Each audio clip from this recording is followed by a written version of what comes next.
We are live, guys. Welcome back to the Seth Rzuski podcast. For those of you who were tuning in earlier, we just had a quick internet issue. The CIA shut us down. Yes, CIA shut us off. But I'm excited today because we're going to be discussing something that's relatively controversial, but we're just going to kind of dive on into it. With me here tonight is my guest, Willy D. Willy, it's a pleasure to have you. Thank you so much for coming on by today. Me. And we're going to dive on into the Epstein files and the whole Epstein controversy and conspiracy about what's going on right now. But before we do that, a lot of you people know that when I do my coffee hours, I always talk about the coffee. And today I'm going to be smoking a Monte Cristo cigar while we discuss this. It's a cheap cigar. You can get it around wherever you live. You can get it between $20 and $30. And yeah, it's a good smoke. I recommend it. But we're going to dive on into this Epstein case because it really is interesting, to say the least. Oh yeah, absolutely. So, I think it's the most interesting piece of news that has happened in the last 5 years. It absolutely is. Yes. Hold on. Are we still live? Are we good? I think we're still good here, guys. All right, we're awesome. So if you guys have questions, comments, or concerns, send them in the chat below. You can also send super chats if you want to. I will totally acknowledge that, and I will form an opinion based off your super chat. If you guys have a question for us, whether it's this case related or not, we can go over it. And if I don't have an opinion on it, I'll form one, and that gets me in trouble from time to time. So, okay, yeah. So back about the case. What do you think about it? I actually have seen the Epstein files, Ooh. and you'd be surprised. There's a lot of people on it with the same name, and it's a weird name. It's redacted.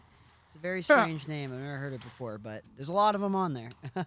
No, but jokes aside, I guess I'll start by kind of like discussing what I see a lot of people talk about online, where a lot of people seem to be very, very much focused on the trafficking part of the case. Yeah. And while I find that to be very important and interesting, I think it kind of I see a little more of that and not enough of the discussion about the intelligence connections and the financial realm in which he operated, because I think a lot of people have this misconception that like there's almost this like kind of QAnon type conspiracy where it's like where it's like they believe that like, oh, he was used by the elites to gain access to young underage girls. And I think while obviously that definitely happened on some level, I think that's not something that I think the CIA or the federal government would protect him from legal action for on its own. I think that he was an intelligence asset for a lot of very powerful intelligence agencies. I'm sure he had access to everybody. Oh, yeah. Everybody all around the world. Everyone wanted to work with him. And that's why I think he was protected from the law for a long time. And so the interesting question that I have that I don't see a lot of people ask is, well, okay, so he's been caught with this stuff before, but he was protected because of his value as an intelligence asset. What changed? Because he was caught running a trafficking ring and there was very good reporting on it and investigations on it, but he got a slap on the wrist in 2009, was just put under house arrest for a couple of years and was allowed to continue trading. Right. Like, so right. just a couple people coming out and accusing him, is that really powerful enough for them to not sweep under the rug? Right. Like, they must have not wanted him anymore for some reason, is what I'm guessing. What do you think about Kash Patel? Kash Patel? Oh. I think that, like, I understand why a lot of people, when he first was being introduced into the scene by the Trump team, that he was saying a lot of very promising and hopeful things about revealing a lot of information. And then very shortly after Trump got into office, all of a sudden, in every interview he goes on, he just kind of acts like one of those White House spokespeople. You can ask them any question, but they won't give you any answers. You know what I mean? Like, they'll respond to your question, but they won't answer it. I did watch that Joe Rogan episode with him, and I'm just kind of like, Joe Rogan said, he was like, do you think we're babies? Like, exactly. No, he was running all around the place, and he was just like, his answers didn't actually... He suddenly turned into Kamala Harris, where he would respond to your question, but he wouldn't give you an answer. He would just give you word salad. And so, like, you know what I Word mean? salad. Like, He'll it hit was you with like- techno babble. Yeah, exactly. You know? And so I think he's just playing the game and protecting, doing whatever. Like he might have access to information that we would find very interesting, but he just isn't allowed to let it out, and he cares a lot about his job and clearly is loyal to the administration, and Right.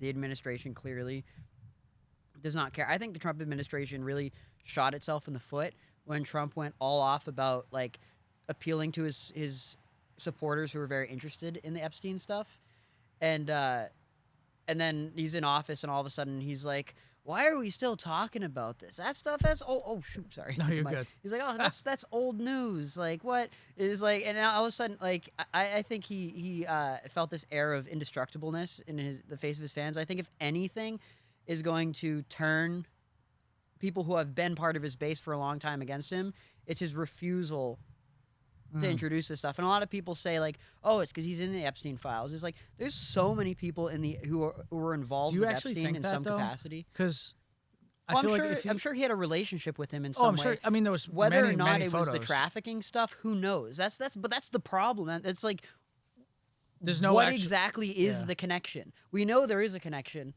What is it?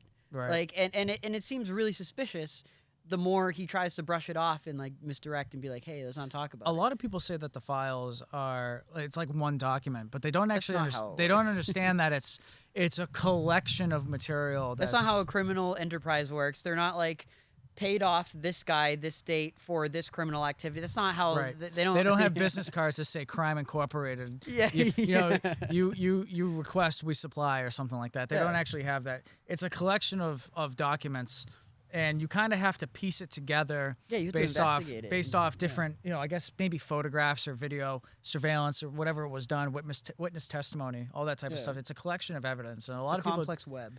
People are kind of just expecting, I think, to just have it be like a list, like top 10, like Yeah. whatever. It just kind of pops out to be something super clear cut. And I'm sure that when the media picks up on it, any major news networks pick up on it, if it ever gets released, we'll probably see it get released, in 60 years, 50 years, whatever it is, similar to the MLK and now even the JFK files. Yeah. I feel like it'll pop out later We on. will release this when no one is left alive who could be implicated in serious crimes, who is in charge of powerful institutions. This is Exactly. essentially when Exactly. they do I know. it. Yeah. But it's a. Did you hear about that? The girl Virginia, who died recently. It was recently, right? Oh, The one one of the. Are you talking about one of the accusers, the girls that came Yeah. out and spilled the beans on? Like, she was one of the girls taken to the island. Yeah. And she ended her life. Right. Recently, I don't right? know if Yeah. I buy that. I'm not sure. Who knows? I mean, it's plausible. I mean, I can't even begin to imagine what kind of psychological trauma that she went through. Especially with the government not really having your back. It can get really. Yeah. Yeah, that's like, yeah. So who knows? I mean, it's certainly possible Right. that if you're insinuating that like she was somehow like assassinated or something, sure, it's possible. But who knows? Like that's why I think like one of the problems. There's a lot of things we can know that we do know that are open information, like a lot of the connections that he had in the financial world, and a lot of people use the excuse of, oh, well, maybe they didn't know, they were just using him to launder money and dodge taxes and stuff. Sure. Which obviously he clearly did for a lot of people. But if anyone who worked with him after 2009, he was a registered sex offender. It was a public case. He was prosecuted for sex crimes against minors. Like, it was known. Like Bill Gates, for instance. Exactly. Like, a lot of people speculate that Melinda Gates left him because of his relationship with Epstein and how he wouldn't. Cigar keeps going out. It's driving me keeps going crazy. out. Amateur. It's the CIA. They're putting after their cigar me. out remotely. They're Sending after me. technology. They're after me. But yeah, it's.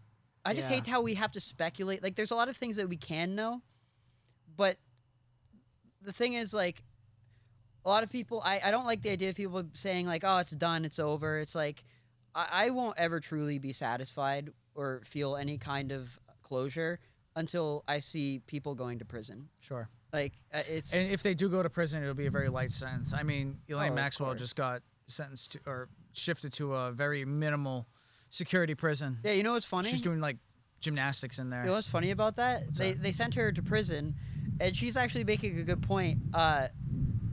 She said she basically made the point that you found me guilty of committing a crime, but you refuse to publicly acknowledge any of evidence that supports me having committed that crime because it would implicate other people. Exactly. And so it's like, so you're locking me up for a crime with no evidence. You claim you have the evidence, but you're not willing to show the evidence. Right. And it's like, I mean, I'm sure there definitely is evidence. What do you But feel is the best just news the outlet hypocrisy. to research this type of stuff? New York Times, or Los Angeles Times. You got all the Globes, whatever. it be. Probably not any corporate-owned media because actually, funny enough, some of the people who worked a lot with Epstein, at the very least within the financial realm, own all these massive media outlets.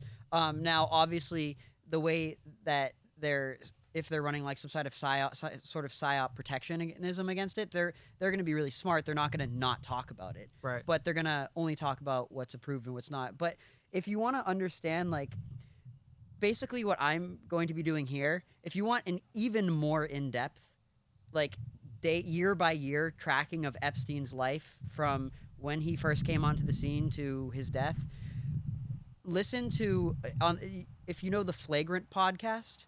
I've never heard of it. No. So it's with Andrew Schultz. That Yeah, guy. I do know Andrew Schultz. Yeah. Sagar and Jetty, who is a really good reporter, went on that podcast, and this whole podcast episode that he was on, he goes over the entire, like, year by year playbook of Epstein's life, and goes over everything. He is Do you think he the actually? most detailed. He has the most detailed breakdown. Do you think he actually I've killed seen. himself? Do I think he killed himself? I'm Because ambivalent. if we go, It could be that he was He was basically threatened, like, hey, like, we're going to hurt these people that you like your have family. close to you or something. Yeah, unless you kill yourself, and you're gonna spend the rest of your life in prison anyway. You're done. So like, or he was assassinated. Either way, I think it's beside the point. So back to Cash, he said that it was impossible for him to do that. He said he's been in that special housing unit. That it's not possible for someone to get in there and hurt him. That it's most likely that he did hurt himself. I mean, it depends on who you're talking about by someone. If it's the Right. CIA, you think they can't infiltrate a prison in the country that they like? Yeah, and then what? that would explain the missing. What was it, 2-3 minutes or That's so? ridiculous. Yeah. That would be ridiculous to think that. Like, I mean, hell, the CIA can infiltrate, an ant's nest in friggin' and look, he Pakistan. may have just killed himself. Maybe he did. Right. Either way, I don't think that's the priority question for me, is did he kill himself or not? Like, I think what's more important is all these people that were involved with him, many of them, I would assume, are all guilty of some sort of illegal activity Oh, I'm in sure. relationship with him. It probably varies wildly by person to person what illegal things they did with him. Probably most of them weren't even involved in the illegal sex stuff. And Most of them were probably just laundering their money through him, or in the example of the intelligence agencies, using him as an asset for information on those people or other people. well, yeah, he had connections to like China, Russia, stuff like that. And Oh yeah, he was a big player. That he worked with the wealthiest people in the world, and while I'm not suggesting that there's some like cabal where they all get together and twirl their mustaches and are like, let's sacrifice this, let's make this human sacrifice. Like, Right. I don't necessarily believe that, but what I do believe is Like the that QAnon if type you of are a stuff. multi-billionaire and you're extremely powerful, there's not many other people in the world who are at that level. Right. Even if you don't have a personal relationship with them, you know who they are and you've talked to them and you're involved with them. You're very informed on it because those are the only other people who you really have to worry about as competition. Right. So you're going to be very highly informed on them. Yeah. Unless you're an idiot. But if you are, then you probably didn't get to that position in the first place anyway. yeah, it's It's kind of like the Harvey Weinstein thing. It's like all these people, all these rich people, like in the Epstein case, like came out and were like, yeah, there's something sketchy about him, or like said, yeah, like Trump said, yeah, Jeff, he likes him young. Huh. Like he openly said that before any of this I shit mean, went down. some of not a lot, but a few of what was it that Virginia girl, she worked at the Mar-a-Lago, Yeah, Trump's home. she worked as like as a spa employee or something. Yeah.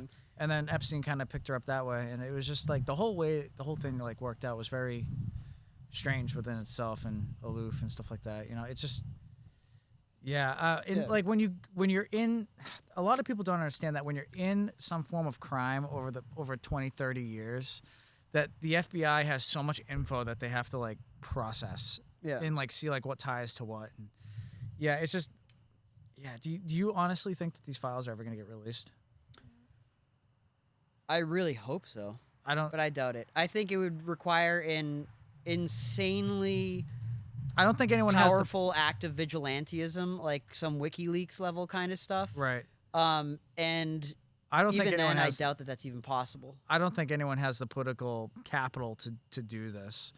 You would be a martyr. You either would have to do it without ever being found out, which good luck, or you would have to do it knowing that you're going to be killed. I mean, we've all seen the original Transformers when that guy took the file, downloaded it to his laptop, and released it. You know what I'm talking about?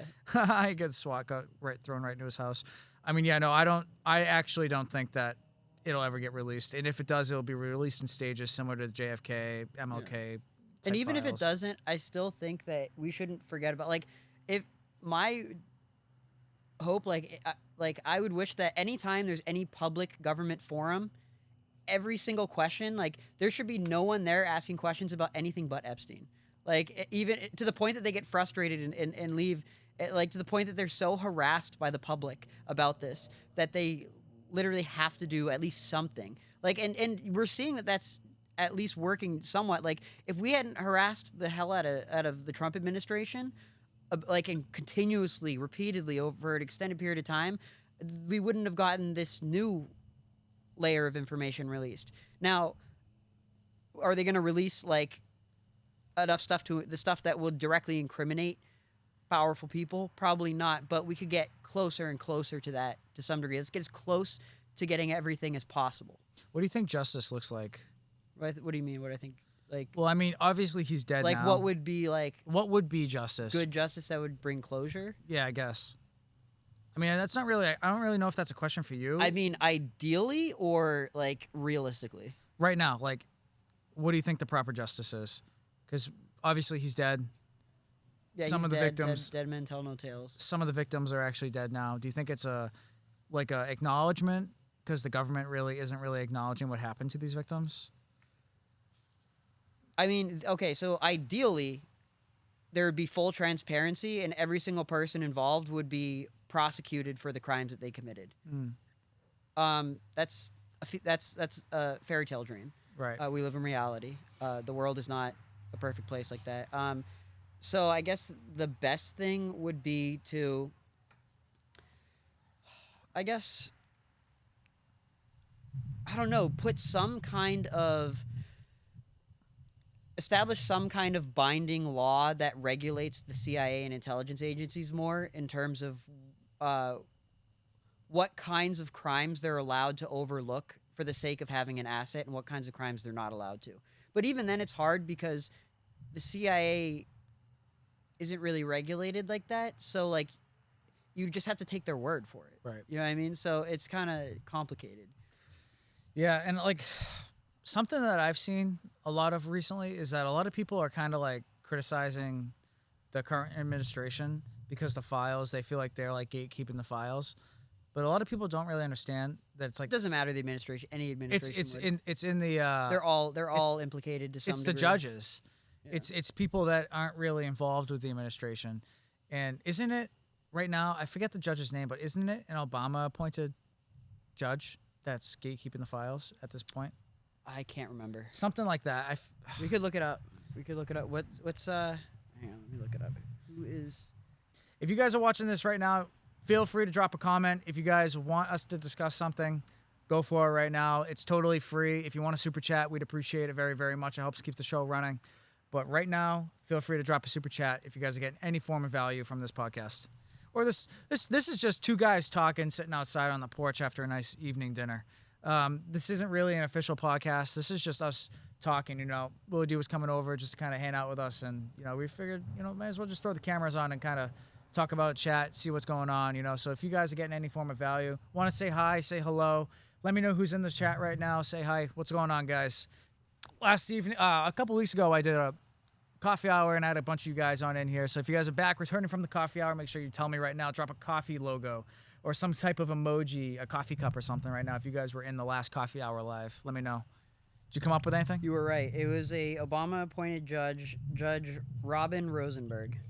Yeah, I thought I heard something about that Obama-appointed judge. Well, I mean,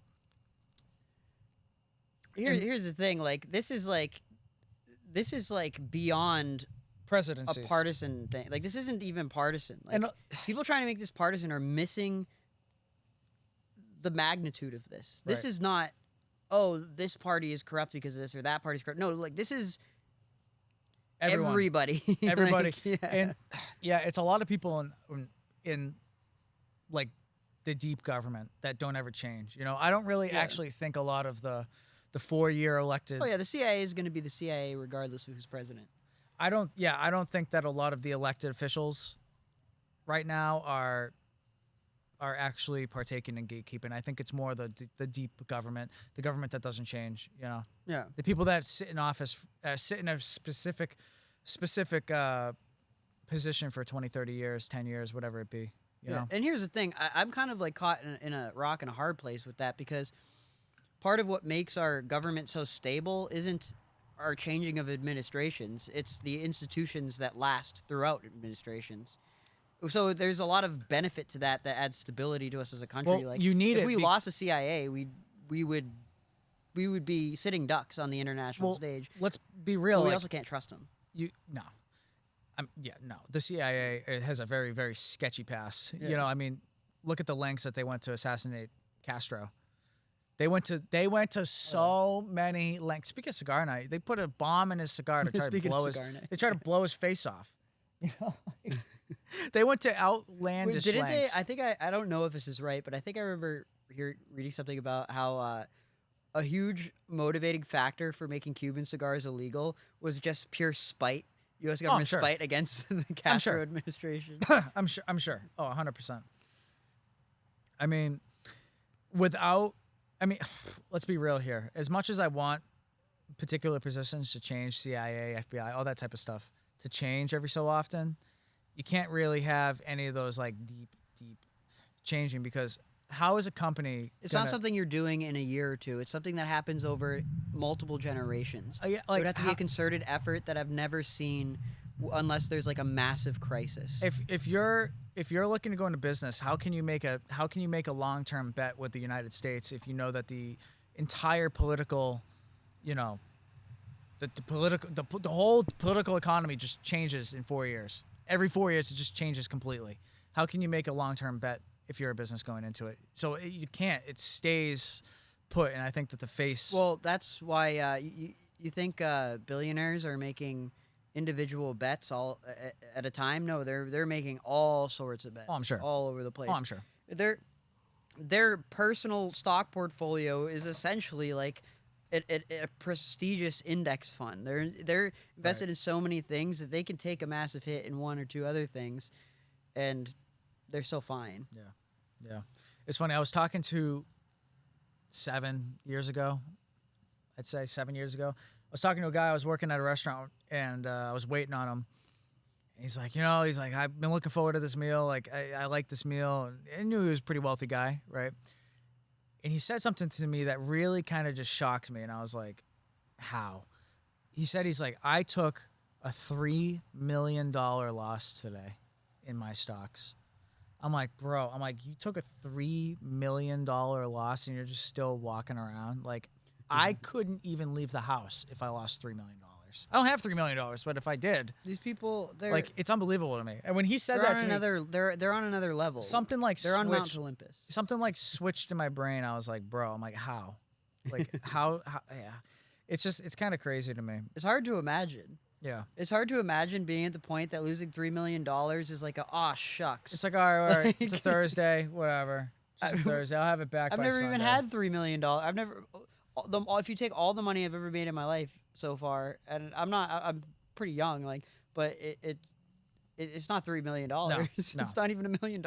I couldn't even believe it. Like when he said that to me, it was like that was like a defining moment in my like teenage years where I was like, okay, I gotta try to do something here. And like very shortly after that, I started working with the film stuff that we were talking about over dinner and whatnot. And it was like, okay, like that's so cool. That's such a cool job when you're describing to me. What? I'm honestly jealous of your job, the stuff that you do at the studio. Oh, it's so much fun. There's Yeah, so it much. sounds The like a lot of the fun. studio is a blast. From what you've told me about it, it seems like a really cool place. Yeah, I like it a lot. I'm very thankful to have it there, have a employment there. Love it. Yeah. Love the people I work with. But yeah, no, it's just yeah.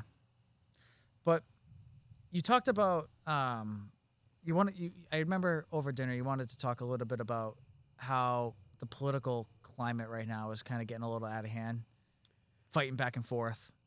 So, do you remember? I don't know if like I grew up in a weird part, like right before, like I was on the internet, like right before social media, like apps and stuff, and like specific social media sites became like a big thing. Like obviously there was Facebook, Sure. but it was like I feel like early on in the internet, because I think the internet has had a profound effect on our political climate. Oh, it's brutal. You just go meme culture. Like there's always been partisanism, always, but it was less, and there's always been stupidity, but there seemed to be a better balance of stupid politics to like serious politics. Now, like 80% of what you see if you get your politics from like social media is stupid.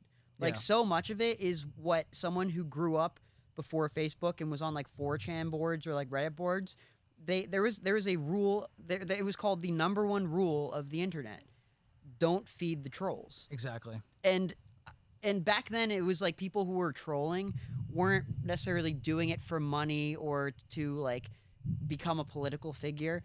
They were doing it just for the lols, just to mess with somebody. Like, oh, here's this person who let me post this thing that's like clearly ignorant but and is easy to attack, and we'll find some sucker who doesn't realize we're just trying to mess with people who's going to engage with it, and then we'll jerk them around a bit and do like, it for the mess with them. memes. Yeah, exactly. For the memes, and I always found that stuff funny because it was like clearly this person who's taking it seriously is being ridiculous, and it's funny to laugh at them. But now it's kind of scary because the line between, oh, this is trolling and, oh, no, this is serious politics is so blurred now. Right. Like, oh yeah. It's hard to find legitimate sources on social media too. Like, everything. Everybody goes to social media for news. It's social media now is kind of like the way that a few earlier generations would watch the news in the morning before going to work, or watch the weather. I feel like that's like I don't watch television at all, really. Oh yeah, I don't watch TV at all either, unless I'm hanging out with my mom at night or something. She has the television on. I watch Twitter. Or I check Twitter. Actually, not watch Twitter. I check Twitter. I watch YouTube. Just doom scroll. Yeah, doom scroll sometimes. So it's like I get info about what's going on in the world through that, and that's how I'm able to kind of keep up with it. But here's the thing: is the quality of the information. Like that's what I'm kind of getting to. Is it's not good. It's and everyone's just going for clicks. And it's not necessarily that what you're reading isn't true. It's usually more often that what you're reading is not important. Right. But it's tailored to get you angry. Yeah. Well, they're trying to create an emotion. Yeah. They're trying to pull you in with an emotion to try to get you fight with them and stuff like that. There's so many different ways to frame it. You could call it. Well, I think the most accurate way to frame it, if you realize what's really going on, is it's rage baiting. Oh, 100%. Other people call it the culture war. There's so many things that I meet so many people now that are so passionate about something that does not affect them. Exactly. In their actual life at all. Yeah. And it's like, hey, look, that's cool. Like, it's cool to be open-minded and like learn about other things outside, but like, It's not that you shouldn't care about these things. It's that why are these things your highest priority where literally none of them affect your life directly? Exactly. Like I there's see a something's lot of wrong here. There's a lot in of the that prioritization. surrounding the trans ideology and LGBTQ world. There's a lot of that surrounding that. There's a lot of it surrounding foreign wars and stuff like that. Like I see a lot of that hate kind of go that way, and that route. Dude, it's like you ever see like Andrew Tate? I think he's a Yeah. perfect example. I think he's a perfect example of blurring the lines between being a troll and being for real. Right. Like a lot of people won't know this, but before he blew up with the whole like Hustlers University thing and the whole the whole like basically weaponized misogyny to get people to rage bait and like what he did, like his first like really viral tweet had nothing to do with any of that. What he said, it was something like he posted on Twitter. He said, Star Wars, never seen it, never will. Oh, dude, you're missing out. Maybe you're missing out on being a multi-millionaire. Yeah. Keep your stupid movie. And so many people took that, to me, obvious bait, obvious rage bait. Oh, I'm sure. You read this, he's attacking a huge, passionate community in a very arrogant and ignorant way that's easy to attack and clap back at. And Yeah. everyone who did that made him more powerful. Like, if you hate Andrew Tate, imagine giving him $1 every single time you respond to something Dude, about him. That's what you're doing, literally. I made a YouTube video about Lizzie Borden. Like, I'm not suggesting that he, by the way, just to be clear, I'm not suggesting that Andrew Tate isn't, like, on some level, like, believing some of the things he says. He's not a good guy. But, like, it's kind of intertwined. That's what I mean about blurring the lines. Like, back in the day, the trolls, like, if you ask them, do you believe, like, they knew that they were joking. They were playing a full-on character. Right. Now it's like the line is kind of blurred. Like, Sure. he kind of is, but also, like, must be aware of the fact, because some of his posts, it's like they were made in a lab designed to rage bait people. You know what I mean? Oh, I'm sure. Like, I mean, he if you have must the money be to aware. throw at a marketing campaign, throw at a marketing campaign and hire a marketing designer. He probably doesn't even need to spend a single dime on marketing because he gets free marketing from the people who hate Reply. Dude, You can't buy that level of marketing. When I made the Lizzie Borden video, I made a stupid comment and I got so much hate for it. I asked a dumb question. I asked what a chamber pot was. Do you know what a chamber pot is? Yeah, isn't it? It's like a. It's a bowl that it's like you a would bowl that you urinate before in. toilets that could flush. You would urinate in a bowl if your bedroom was on the upstairs section of a property, so that you didn't have to go all the way downstairs 2-3 floors in the middle of the night to use the bathroom in the cellar. You would use the bathroom in the chamber pot and then get rid of the waste in the morning. I didn't know what a chamber pot was. I had never talked about it, never learned about it. No one ever told me about it. Dude, I got so much hate for that. But what they kept doing, I got 12,000 comments on my YouTube video, but every single time they comment, it would just boost my algorithm, boost my algorithm, boost my algorithm. I ended up getting like 5,000 subscribers just from that one video alone. And like it just grew and grew and grew. Maybe not 5,000. And that's why I think the internet changed the way we engage in politics, because while yes, you could rage bait people, I guess, like in the past, it wasn't. It's like it's running on jet fuel now. Yeah. You know what I mean? Like the benefits of it are so, like the cost to benefit ratio of it is such a wider like divide now. Like it costs almost nothing. You send out a tweet. Oh yeah. And as long as you are smart about who you're rage baiting, you can do it easily. Like there's there's all sorts of stuff. Like basically, like there's some things that are like even a person who isn't as obsessed with like looking at it through this lens of like, oh, who is trolling and who's grifting. Basically, it's another way of calling it, who's grifting and who's being for real. Like there's some of it's more obvious. Like you'll have like an account like that's trolling conservatives. Is trolling like MAGA people, and they'll post like they'll have like a LGBTQ flag, and they'll post something like, "Oh, my cat chewed on my trans rights flag, so I had to put it down the other day." Like, and it's like to most people who see that, it's like obviously they're shit posting. You know what I mean? Right. They're obviously just trying to mess with people. But if you do it skillfully enough, You can you trick can a grow lot it. of people into thinking that it's serious. Oh, 100%. Yeah. And like I have not like, just idiots, but smart people too. I got my well, sometimes a lot of the most intelligent people, they think that they're too intelligent to, and it's kind of their own weakness. You know, Yeah. a lot. I won't go into it, but Yeah. like, like with my Twitter personally, I look at Twitter as like as like an inside into my mind. Like, how is my mind working? Like, I posted what I thought was a very clever tweet the other day. I said, I forget, I can't quote it exactly because I don't have the tweet right in front of me, but I said, grandfather clocks are a constant reminder of how much time you're wasting. Tick tock, tick tock. And that was a dig at TikTok, doom scrolling.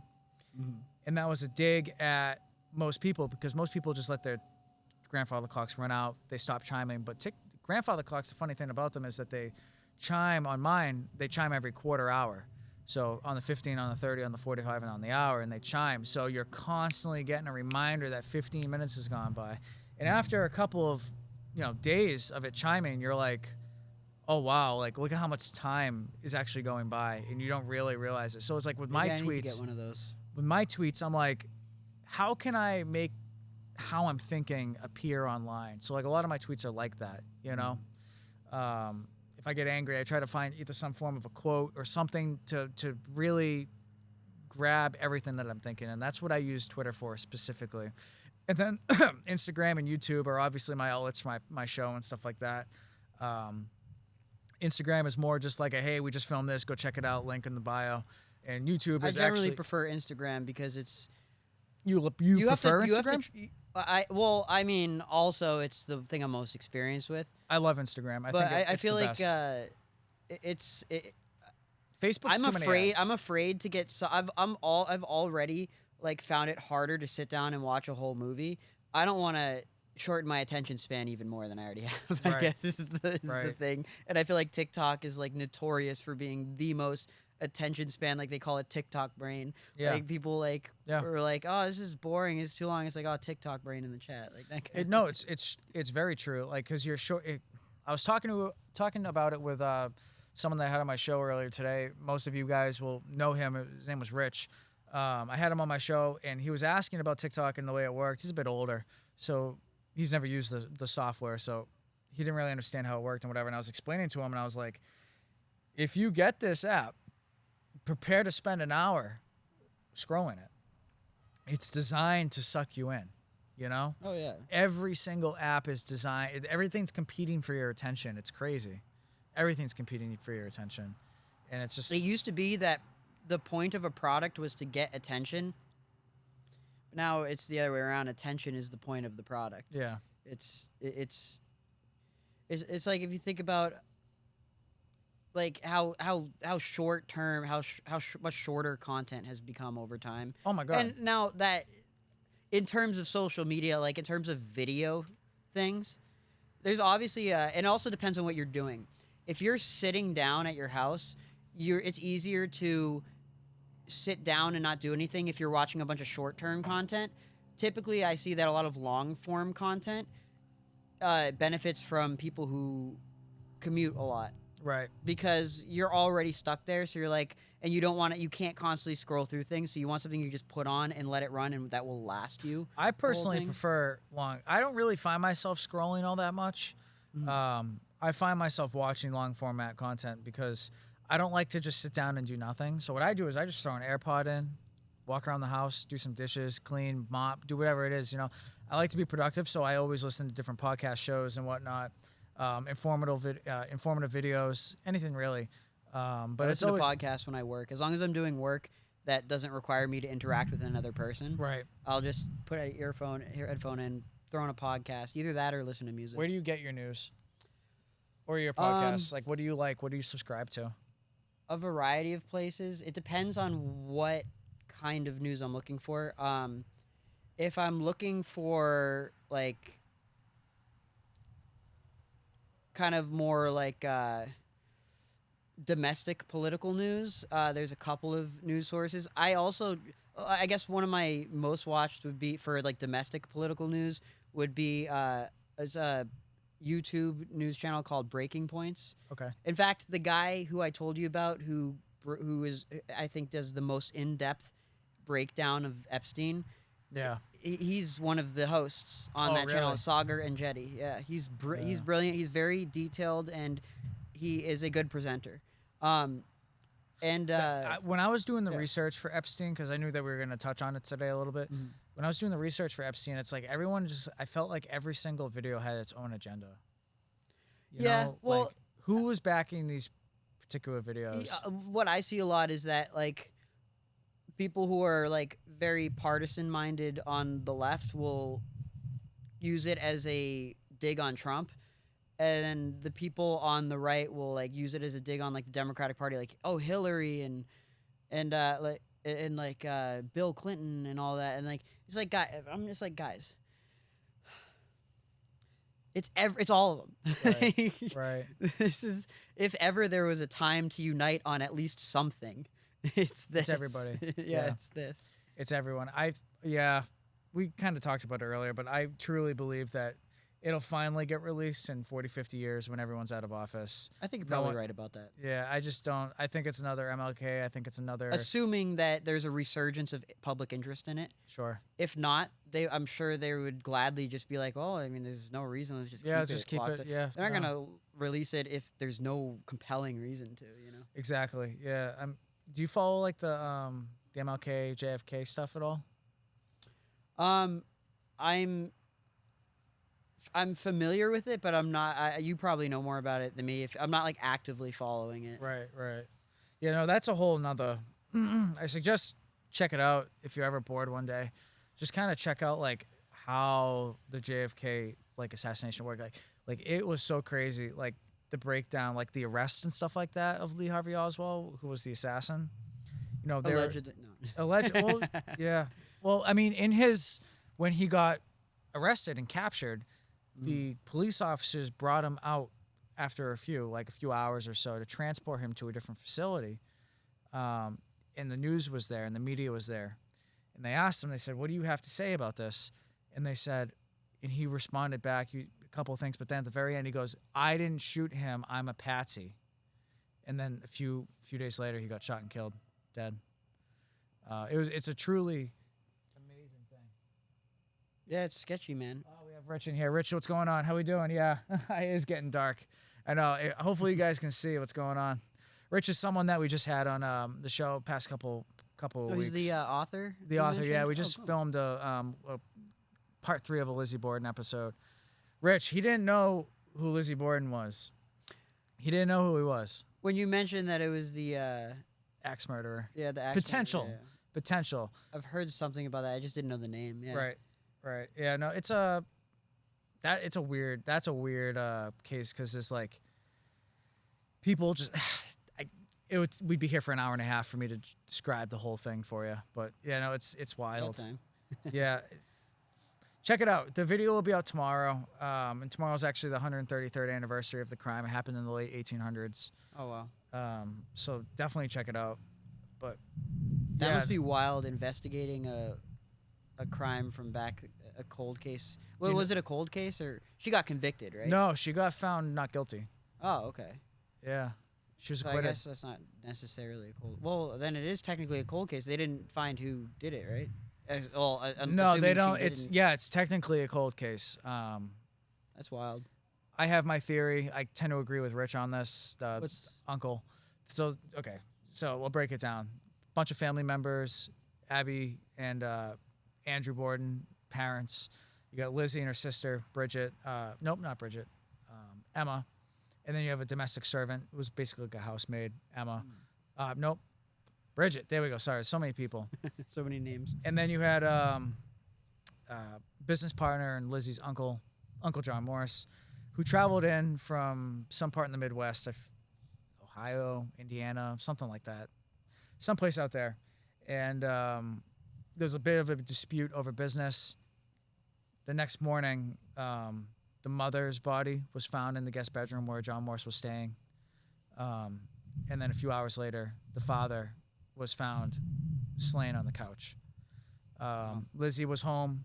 The domestic servant was home. They were both outside. Lizzie was collecting fruit. and the the domestic servant was outside cleaning windows and just doing house chores. And I think I remember seeing like a true crime, like sure that- documentary or sure that you show or did. something about this. the This uncle. seems vaguely very familiar. What was really strange about this, the part that really gets me, was that the Uncle John Morse, who had the dispute over business the night prior with both the father and the mother, was supposedly in a place that he wasn't, or says he was somewhere where he wasn't. He said he claimed to be at someone's either place of business or home, but what they didn't know was that simultaneously there was a doctor there. His name was Dr. Bowen. And Dr. Bowen was actually a neighbor of the Bordens. And when the crime had happened, Dr. Bowen had just basically gotten home, and he went to investigate. And when John, the uncle, gave his story of basically where he was, he said, "Well, I was at that residence," and Bowen was like, "No, you weren't. I was there at that particular hour at that time." So they said that they were both in the same spot, but they weren't. They never saw each other. So John Morse's theory of where he was never really lined up correctly. And he was ultra specific about specific details. Like back then they had to take trolleys. I remember the trolley operator's badge number, and I remember specific people that were on the trolley, 3 like priests or nuns or something like that. Like it's very specific about his travel. And Yeah, who the hell notices those details unless but they here's are the- thinking, "Oh, I'll here's be the questioned catcher. later." right? John was a butcher, not a stop and shop butcher like you're used to, but an actual someone who rendered an entire animal for slaughter, basically for food. And he, as a butcher, you're always looking for work, so he carried his butcher tools with him, basically like in his pocket, like how I would carry a pocket knife or lighter or something like that. It was just something you carried as in that profession. And the weapon was seen to be that tool. Like it was like it fit the same shape, dimensions, and size. One side was sharp, one side was blunt. So there were blunt trauma, and then there was, cuts and, serious, I guess, incisions. If only they had forensic, like better forensics. Fun fact, you want to know DNA something? testing, Fun what? fact. My aunt was murdered in the I'd say the mid to late 90s, before I was alive, and she was the first case either in Massachusetts or in the U.S. I'm not entirely sure. It might have been Massachusetts, where they used DNA testing in the Wow. murder. Yeah. That's Yeah. wild. Really interesting. Not in like a good way, in like a this really sucks kind of way, but it is what it is.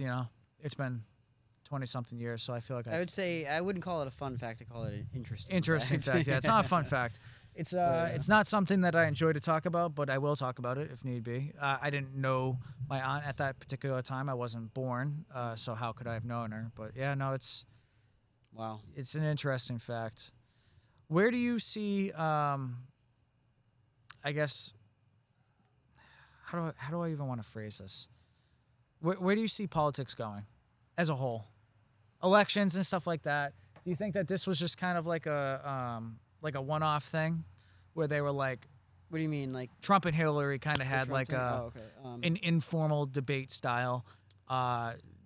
Trump and Biden had an informal debate style, and then Trump and Kamala always had an informal debate style, kind of like, arguing back and forth. Do you think that that was Trump's involvement, or do you think that that was just, that's the climate of the time? Do you think it'll go away, or? This is something that I've been thinking about a lot, and I'm not entirely sure, but I see two possibilities. I know it's definitely not going to happen. What's not going to happen is we're not going to put the genie back in the bottle and go back to, like, pre-internet, like pre-Twitter. Well, I don't kinds even of think political. it's pre that. I mean, 2012 and stuff like that, watching Obama debate with, what was it, Mitt Romney in 2012? Or was that 2008? But dude, I mean that compared to today Yeah, oh, it's totally different. is totally is- different. Is like super civil. Yeah. Yeah. It's well. Here's the thing. I think there's it's kind of there's a couple layers to that question that I think matter, because so I don't think anyone else, at least not directly following up Trump, will be able to do what Trump does. He's unstoppable in debates. Yeah. Well, Because he'll just. Well, here's the thing. He does he plays the culture war. He plays the culture war, and he's really, really good at it. He's really good at doing that. And the thing that I don't like about that is that there are so many important things that I think what's happened is hyperpolarization. What do you mean by that? So, if you look back at politics pre-internet or even an early internet, there was a lot more cooperation across the aisle. Like there were things clearly like abortion and things like that like clearly there was a lot of bipartisanship. There was bipartisanship, but it wasn't like tribal. It wasn't so tribal. It was more like issue focused. Like we want this issue.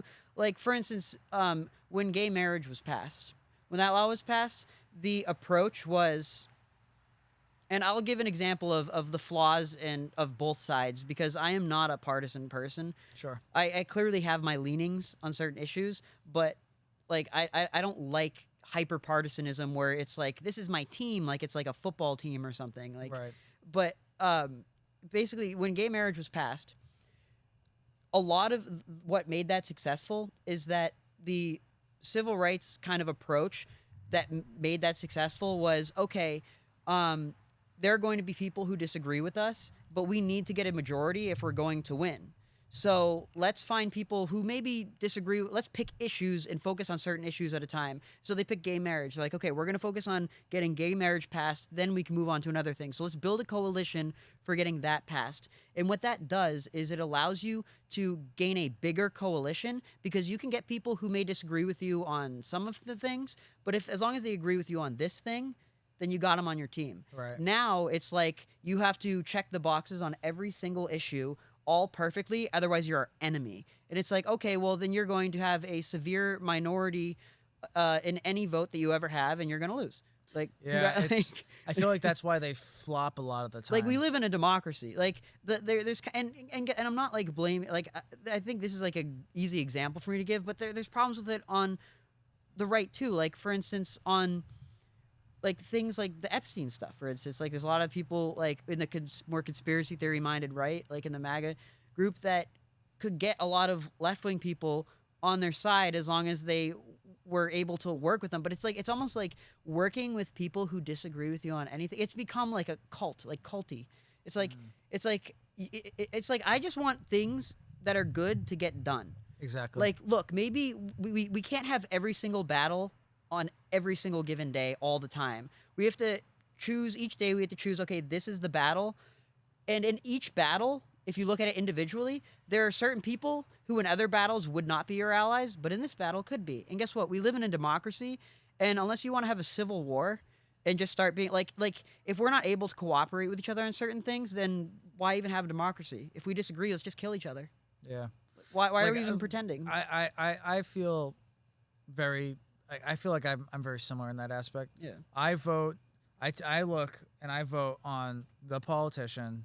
I vote on the politics. I don't vote on the politician. I look at the person who has the same opinion or has the same ideas on all the different, article. What do I even want to call them? Policies. That hits every single policy kind of the way that I want to, and if it doesn't, it doesn't. But who hits the way I want to go on the most issues, whether it be left or right? Which way agrees with me more, and then I vote that way. But guess what? That's becoming less and less possible because they're becoming so focused on things that you don't even care about. Like I don't because look at they're only focusing on building loyalty groups. This is what populism leads to.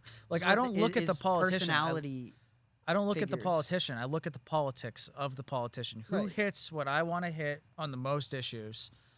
And if it's this person or that person, then I go that way. And I'm the same way. And I'd be willing to guess that you're more and more disappointed in your options as years go by, because it's less about the policy. Yeah. Like look at Trump. Like if you voted for Trump, I actually did not people, vote in this election. And I was in the middle of moving. I didn't vote either. And I didn't know which town I was able to vote in, so I was literally moving and switching my my residency. So I was just like, screw it, I'll do it next time.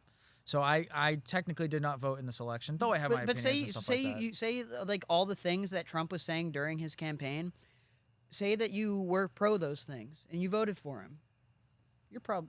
You should be pissed off. Right. He's betrayed almost everything. He said, "I'm not going to cut Medicaid." He's trying to cut Medicaid. He's like, when he obviously everyone knew that he was populist. He wanted to bring jobs back to America, and I'm like, look, I mean, yeah, it would be cool if there's more diversity of types of markets in America. I don't want our country to just be a service economy. It'd be cool to bring back jobs and stuff. But if you listen to the way he talked about it, he rarely ever mentioned tariffs.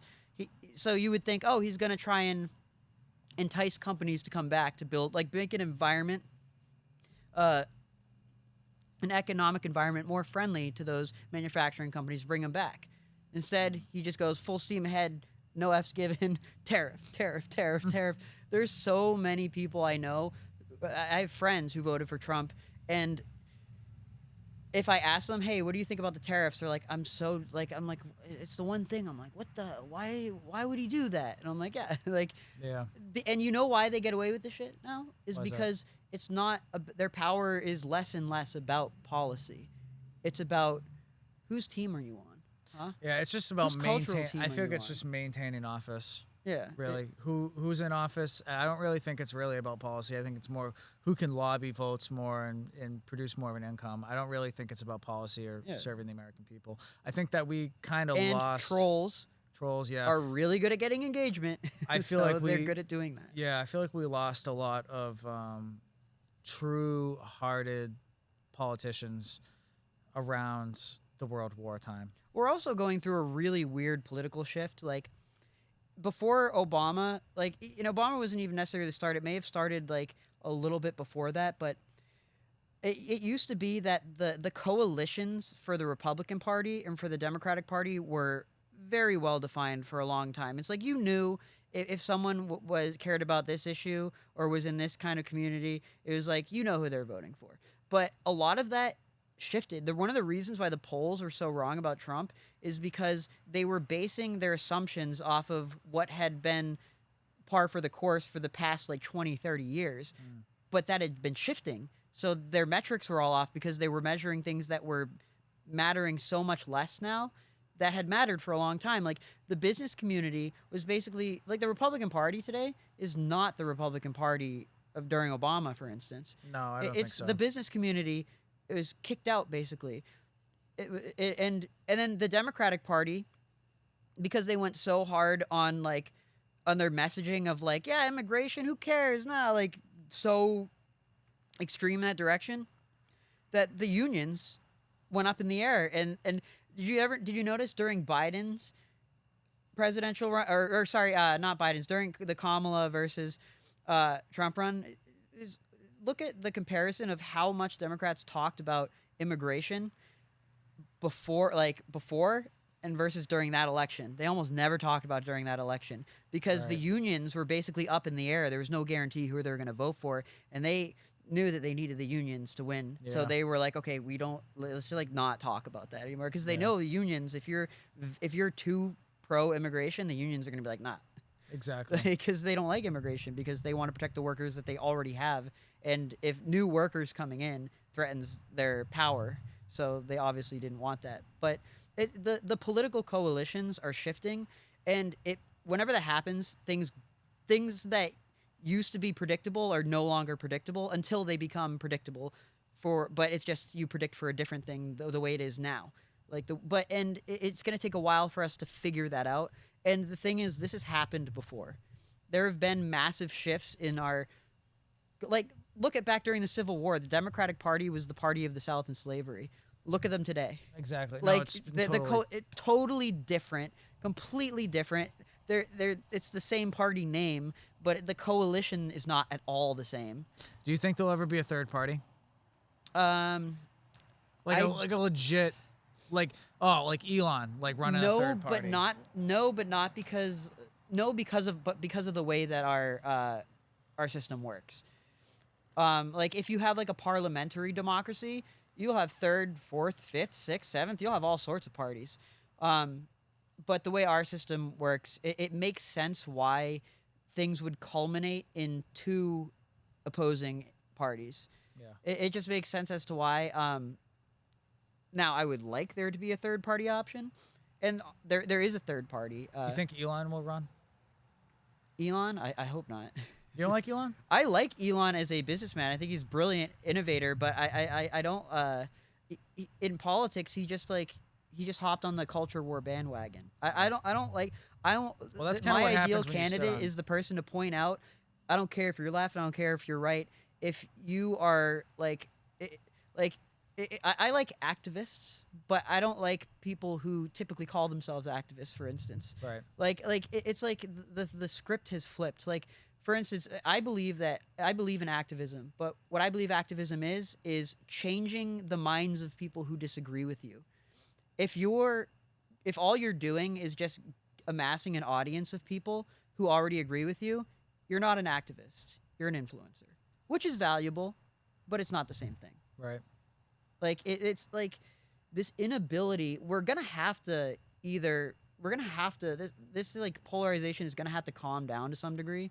We're gonna have to figure out like, hey, like we do actually have to on some level work with and live with the other half of the country that we live in if we want to be a country. Right. And progress is a progressing line. It's not a instant up. It's not a 0 to 1. It's like the line towards that.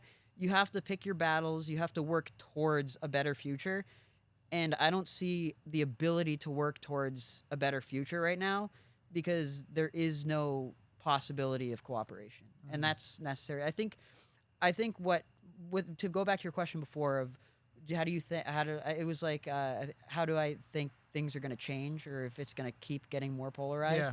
Yeah. I think at some point the centrists, because what a lot of people don't realize is that the vast majority of the voices you hear are the more extreme end on either side. Oh, I'm sure. The centrists are going to get so sick and fed up of this BS. At some point, they're just going to break and they're going to get involved. They're going to get heavily involved. They're going to be like, and you need centrists because you need radicals on both sides to come up with crazy new ideas.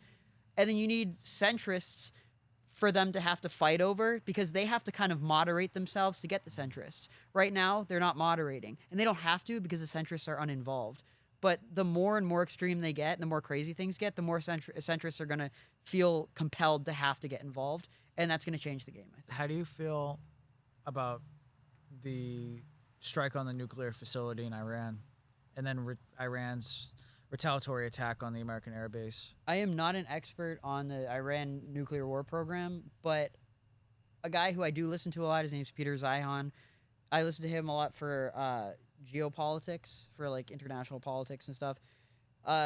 According to him, he was like, well, yeah, like we should be opposed to Iran having a nuclear weapon, but also he is an expert on, he's very well informed on the process of developing a nuclear weapon. And he said there's like 10 different steps, and each one takes a long time. It's progressively harder to get to the next. They had like almost completed like step 1. Like they basically figured out how to heavily enrich uranium. So I don't think it was really necessary. Like it wasn't like we need to do it now or they're going to have a nuke. So here's a couple things But that I heard. I'm definitely pro disrupting their nuclear weapon. Like they're a theocratic extremist government. Even their own people hate them. I mean, yeah, they scream death to America, so it's like... Well, yeah. So here's my question, because here's something that I heard. A couple different news sources. I can't cite them now because I don't have them in front of me. It was a few weeks ago, so... I heard that their nuclear facility had been evacuated. And then the missile strike had happened. I could believe it. I don't really... And then the retaliatory attack from Iran struck an evacuated airbase. It's actually weird. A lot of stuff that I've learned about of like those kinds of missile strikes in the Middle East, a lot of the countries, like they, especially the more authoritarian ones, need to prove like to their people and to the like that they're powerful, and so they'll stage these things where like they'll do a missile attack, but they'll like call in advance, be like, hey, we're gonna launch missiles at you. Like, Yeah, because it's kind of like PR for I them. think it's theater. More than anything, because they don't actually. Do you think Iran actually wants to go to war with their? They would get destroyed. But guess what? Their neighbors don't want to do it either, because as long as that's the understanding, they don't want to waste the energy. They're dealing with other problems. The Israel, Hamas, Iran conflict that's going on right now, I don't actually really see much destruction on social media. Do you? The Israel-Hamas thing? Yeah. Oh, Israel is been messing up that place. I saw a video of like 100 ballistic missiles in the sky.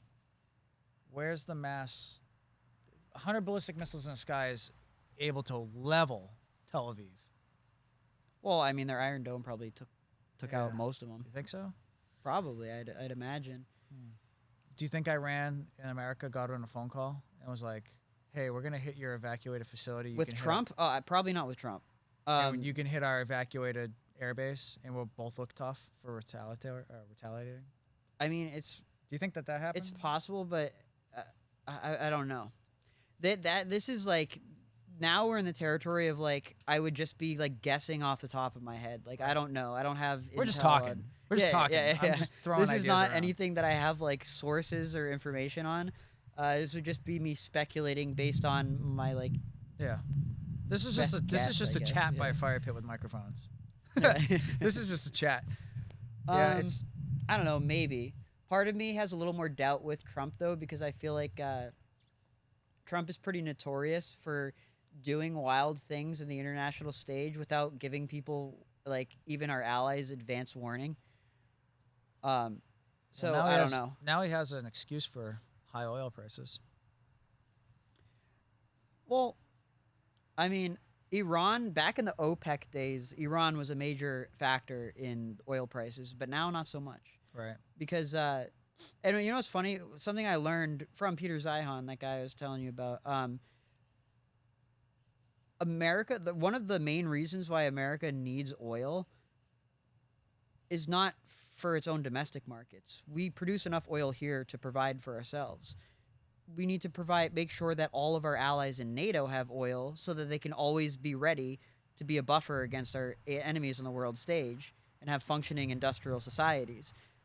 That was what the whole oil wars in the Middle East were about.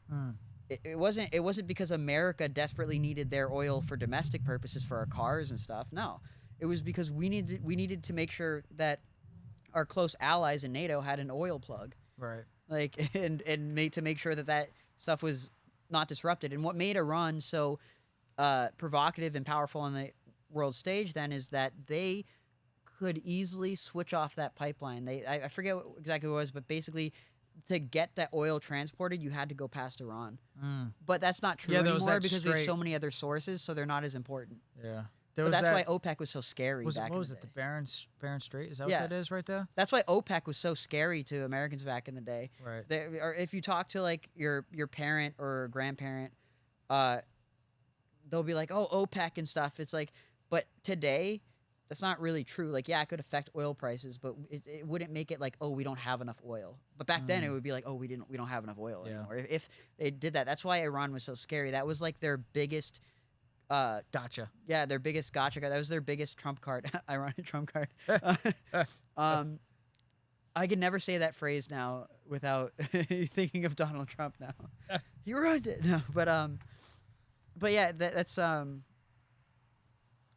was their biggest card that they could play, and now they don't have that.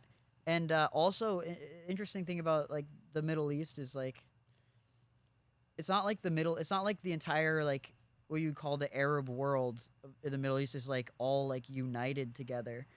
Like they have their own interpersonal beefs as well. And like Saudi Arabia, interestingly enough, while they would never openly admit it, if you look at a lot of their international business dealings, they're kind of intertwining themselves with Israel quite a bit economically. Yeah. While they would never probably admit openly because like the PR disaster that would be for them, they're kind of looking around and being like, okay, we need one of the things about Saudi Arabia is they need a security guarantor, because while they have a military, their military is designed to oppress their population. It's not prepared to fight another military. So they really need I feel like it's kind of like they really need China's Navy. allies, military allies who have militaries that are designed to fight other people's militaries. I feel like it's kind of like China. China hasn't had a legit conflict in how many 100 years? Oh Right? yeah. Like China, yeah, has a huge numbers, but they haven't actually, unless they're hired out right now over in Russia, Ukraine, that whole area. Oh, that's also, you know what I said too is also true of Iran. One of the reasons why it was so easy for us to fly jets deep into Iran, bomb the base, and then have them come back, and they were in there for a while, and they came back. It took Israel a couple, it took within less than a day, they took out the entirety of Iran's air defense before this operation. They do not have a military. Their military is trained and designed to keep their own people from rebelling. Right. It's not designed or trained to fight other militaries. I feel like So that's true it's for a like lot a of the paper Middle tiger. Eastern countries. Because they Not have such, Turkey, not Turkey. Not Israel. That's Yeah. for sure. That's why. That's one of the reasons why Iran uses proxies. They don't fight people directly. They'll find some super poor proxy state that Transnistria or something between Russia and Ukraine. yeah, something something and similar they'll to be that. here's guns, and we'll give you some training on how to use them, and here's some rocket launchers. Fire at those American ships whenever you can, and peace out. Because that's why it's a little trickier to hold them personally responsible, even though it's so obvious. The I mean, we do the CIA same- knows. the it's U.S. just the public. U.S. does the same thing with Ukraine. Oh, absolutely. So it's Absolutely, yeah. It's just par for the course. But yeah, Iran, you think they don't know that if we really wanted to wipe them out, that we easily could. Yeah. It's just that it would come. Same It's type just the of thing. problem is that's true for a lot of things, but you have to pick your battles and you have to pick your timing. Same type of thing with North Korea. I feel like the U.S. could just done. A couple. They have nukes and they're Are they run by a functionable? very, very scary man. Do you think Scarier than Putin. Do you think they're really functionable though? Their That's nukes? that's an interesting question. That it's so interesting. Because North Korea is a show state. They show off. Here's the thing. I'll use Russia as an example because we haven't been in any recent war or conflict or seen any recent international conflict with North Korea, so it's harder to tell because the data just isn't there. But with Russia, on the first days of their invasion, there's so much corruption in the Russian government and in their military. They had to, when they sent their convoys, all their military vehicles and tanks, they had to stop because they ran out of fuel. Yeah, I and heard there was that. they were breaking down because they weren't maintained properly, and they didn't bring spare fuel. Who is the people in charge? And it may seem like embarrassing, but it's just kind of par for the course with long-standing authoritarian regimes. The less people are in charge of deciding things, There's so much. There's so many. There's always, you only have to yeah. be wrong about one thing, and it causes a whole chain of disasters. Yeah. And all the corruption. There were military generals who were selling the fuel in their tanks and filling it up with water to pass weight checks, inspection weight checks, and to make money on the side. It was all corruption. If all these things are falling apart due to corruption and lack of oversight, it does bring up an interesting question. Do you think their nukes actually work? If he decides to press that button, do you think the nukes actually go off? I don't know if they could actually. And do you think if they can't make sure their tanks are maintained and work when they know they're going to a war? This is way more advanced technology. Do you think right? they're Right. it's an interesting question, a question that I hope we never have to find out the answer to, but it is an interesting question. Yeah. It does make you think. It does. No, it's. I honest to God, I hope. I think in the next 15, 20 years, obviously we can't predict what's going to happen. But Yeah. I think everyone's at the point right now where it's kind of everyone's in it for themselves. I don't think anyone actually really cares about the state anymore. I think everyone's just in it for how much money can that particular person make. Oh yeah. And if they can make them, and unfortunately, a lot of it goes through war. So I'm really hoping that, one, we don't see a conflict. I'm always going to pick the side of peace every single time. I don't want innocent people to die. I don't want war. I don't want conflict. But that's where the money is, you know? Well, yeah, and also sometimes, like another situation where you wouldn't want war, but you might have to is, To if be an you're on the effective playground and you're being bullied every day by someone, eventually you got to punch them back. Or To they're be an never gonna effective stop. peacemaker, you got to be willing to go to war, Yeah. you know? Yeah, you have to be willing to, but hopefully you won't have to. It's a part of it is like, I think to boil it down to a simple thing is like, as smart as we are, at the end of the day, humans are biological creatures. We like to think of ourselves as, because we can see further than our collective capability, we think that we can attain it, and that's not necessarily always true. If you look throughout history, it proves that idea that we will always be right wrong. Like look at the Roman Empire. They achieved so much, and then they fell apart under their own. They grew too much. Yeah, And everyone was it's not watching that they the grew circus. too much. It's that they grew complacent. Everyone was Because watching the eventually you circus. have enough generations that grow up into more and more and more and more comfortability. There's less and less and less of a direct understanding of what it took to achieve that. Right. And they kind of take it for granted. And it's like, you may say, like, why wouldn't they want peace? They may be so ignorant as to what they're actually risking, they don't realize they're risking it all. I feel like we're And kind it of... will take a world war or some serious crisis to snap some sense back into them. They realize how valuable and how important to upkeep that peace really is. I feel like the U.S. is kind of at that point right now where... We're becoming more nationalistic, more isolationist is Yeah. the best word. Yeah. I mean, I personally would like to see the U.S. really just focus on itself. Get our veterans squared away. Make sure they all. I There's think no that's reason. important. I think we could do both though. Like I think we could do. Like, I don't think the U.S. is the world's savior.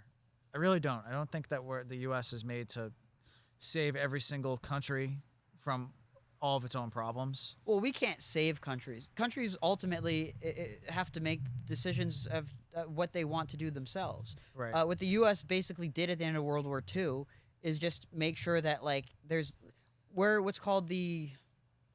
like the final resort. We're like the last resort. We were powerful enough, and we didn't want these wars to pop off anymore. And everyone else was kind of tired of it too. The deal basically was, we're going to, and it's not I hate this idea of people like, oh, it's a U.S. led order. It's like, yeah, we're the biggest player, but we're the biggest player out of like a ton of players, many of whom you could just put 3 of them together and it equals the size of the U.S.'s influence. So it's like, it's not like the U.S. is, yes, like pound for pound, the biggest individual player. But it doesn't take very many of the other big players to combine together to equal or surpass the influence that U.S. has over NATO. Like, we're all in this together. Well, supposedly, but like, as we drift further and further from that. Do you think the U.S. is failing less and as a less true. superpower? Do you think that they're starting to come back in that Russia, China, one of those states is kind of starting to go forward? Do you see that at all happening? Yes and no. I think the U.S. is withdrawing. Clearly, every president, even if you look at Biden and Obama, they were while I wouldn't outright call them isolationists, every president going forward, every president after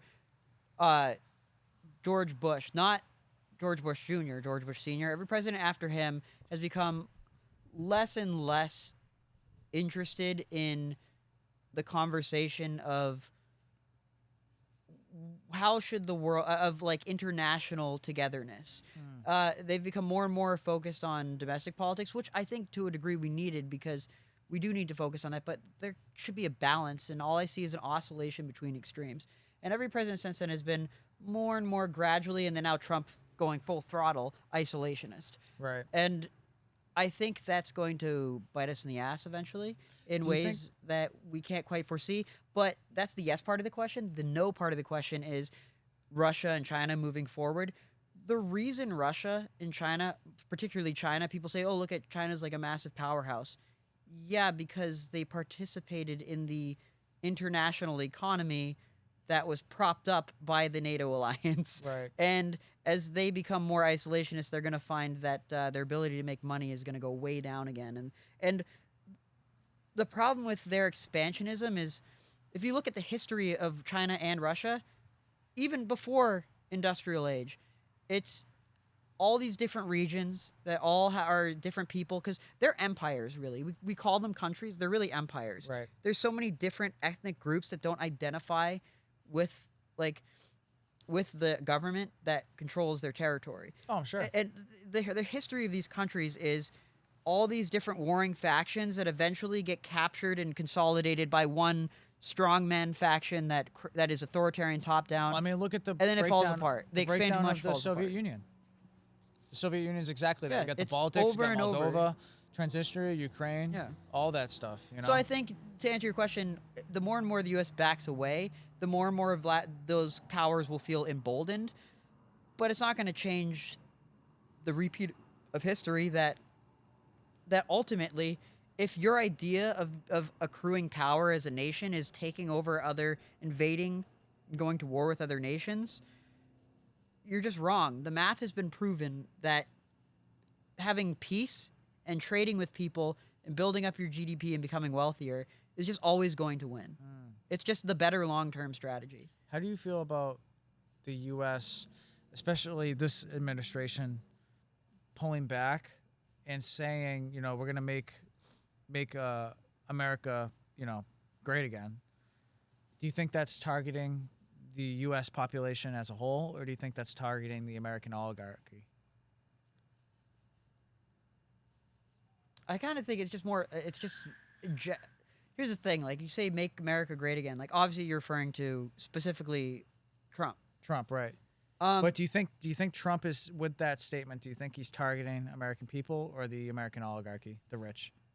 Oh well, that is clearly messaging towards his voters, Right. not his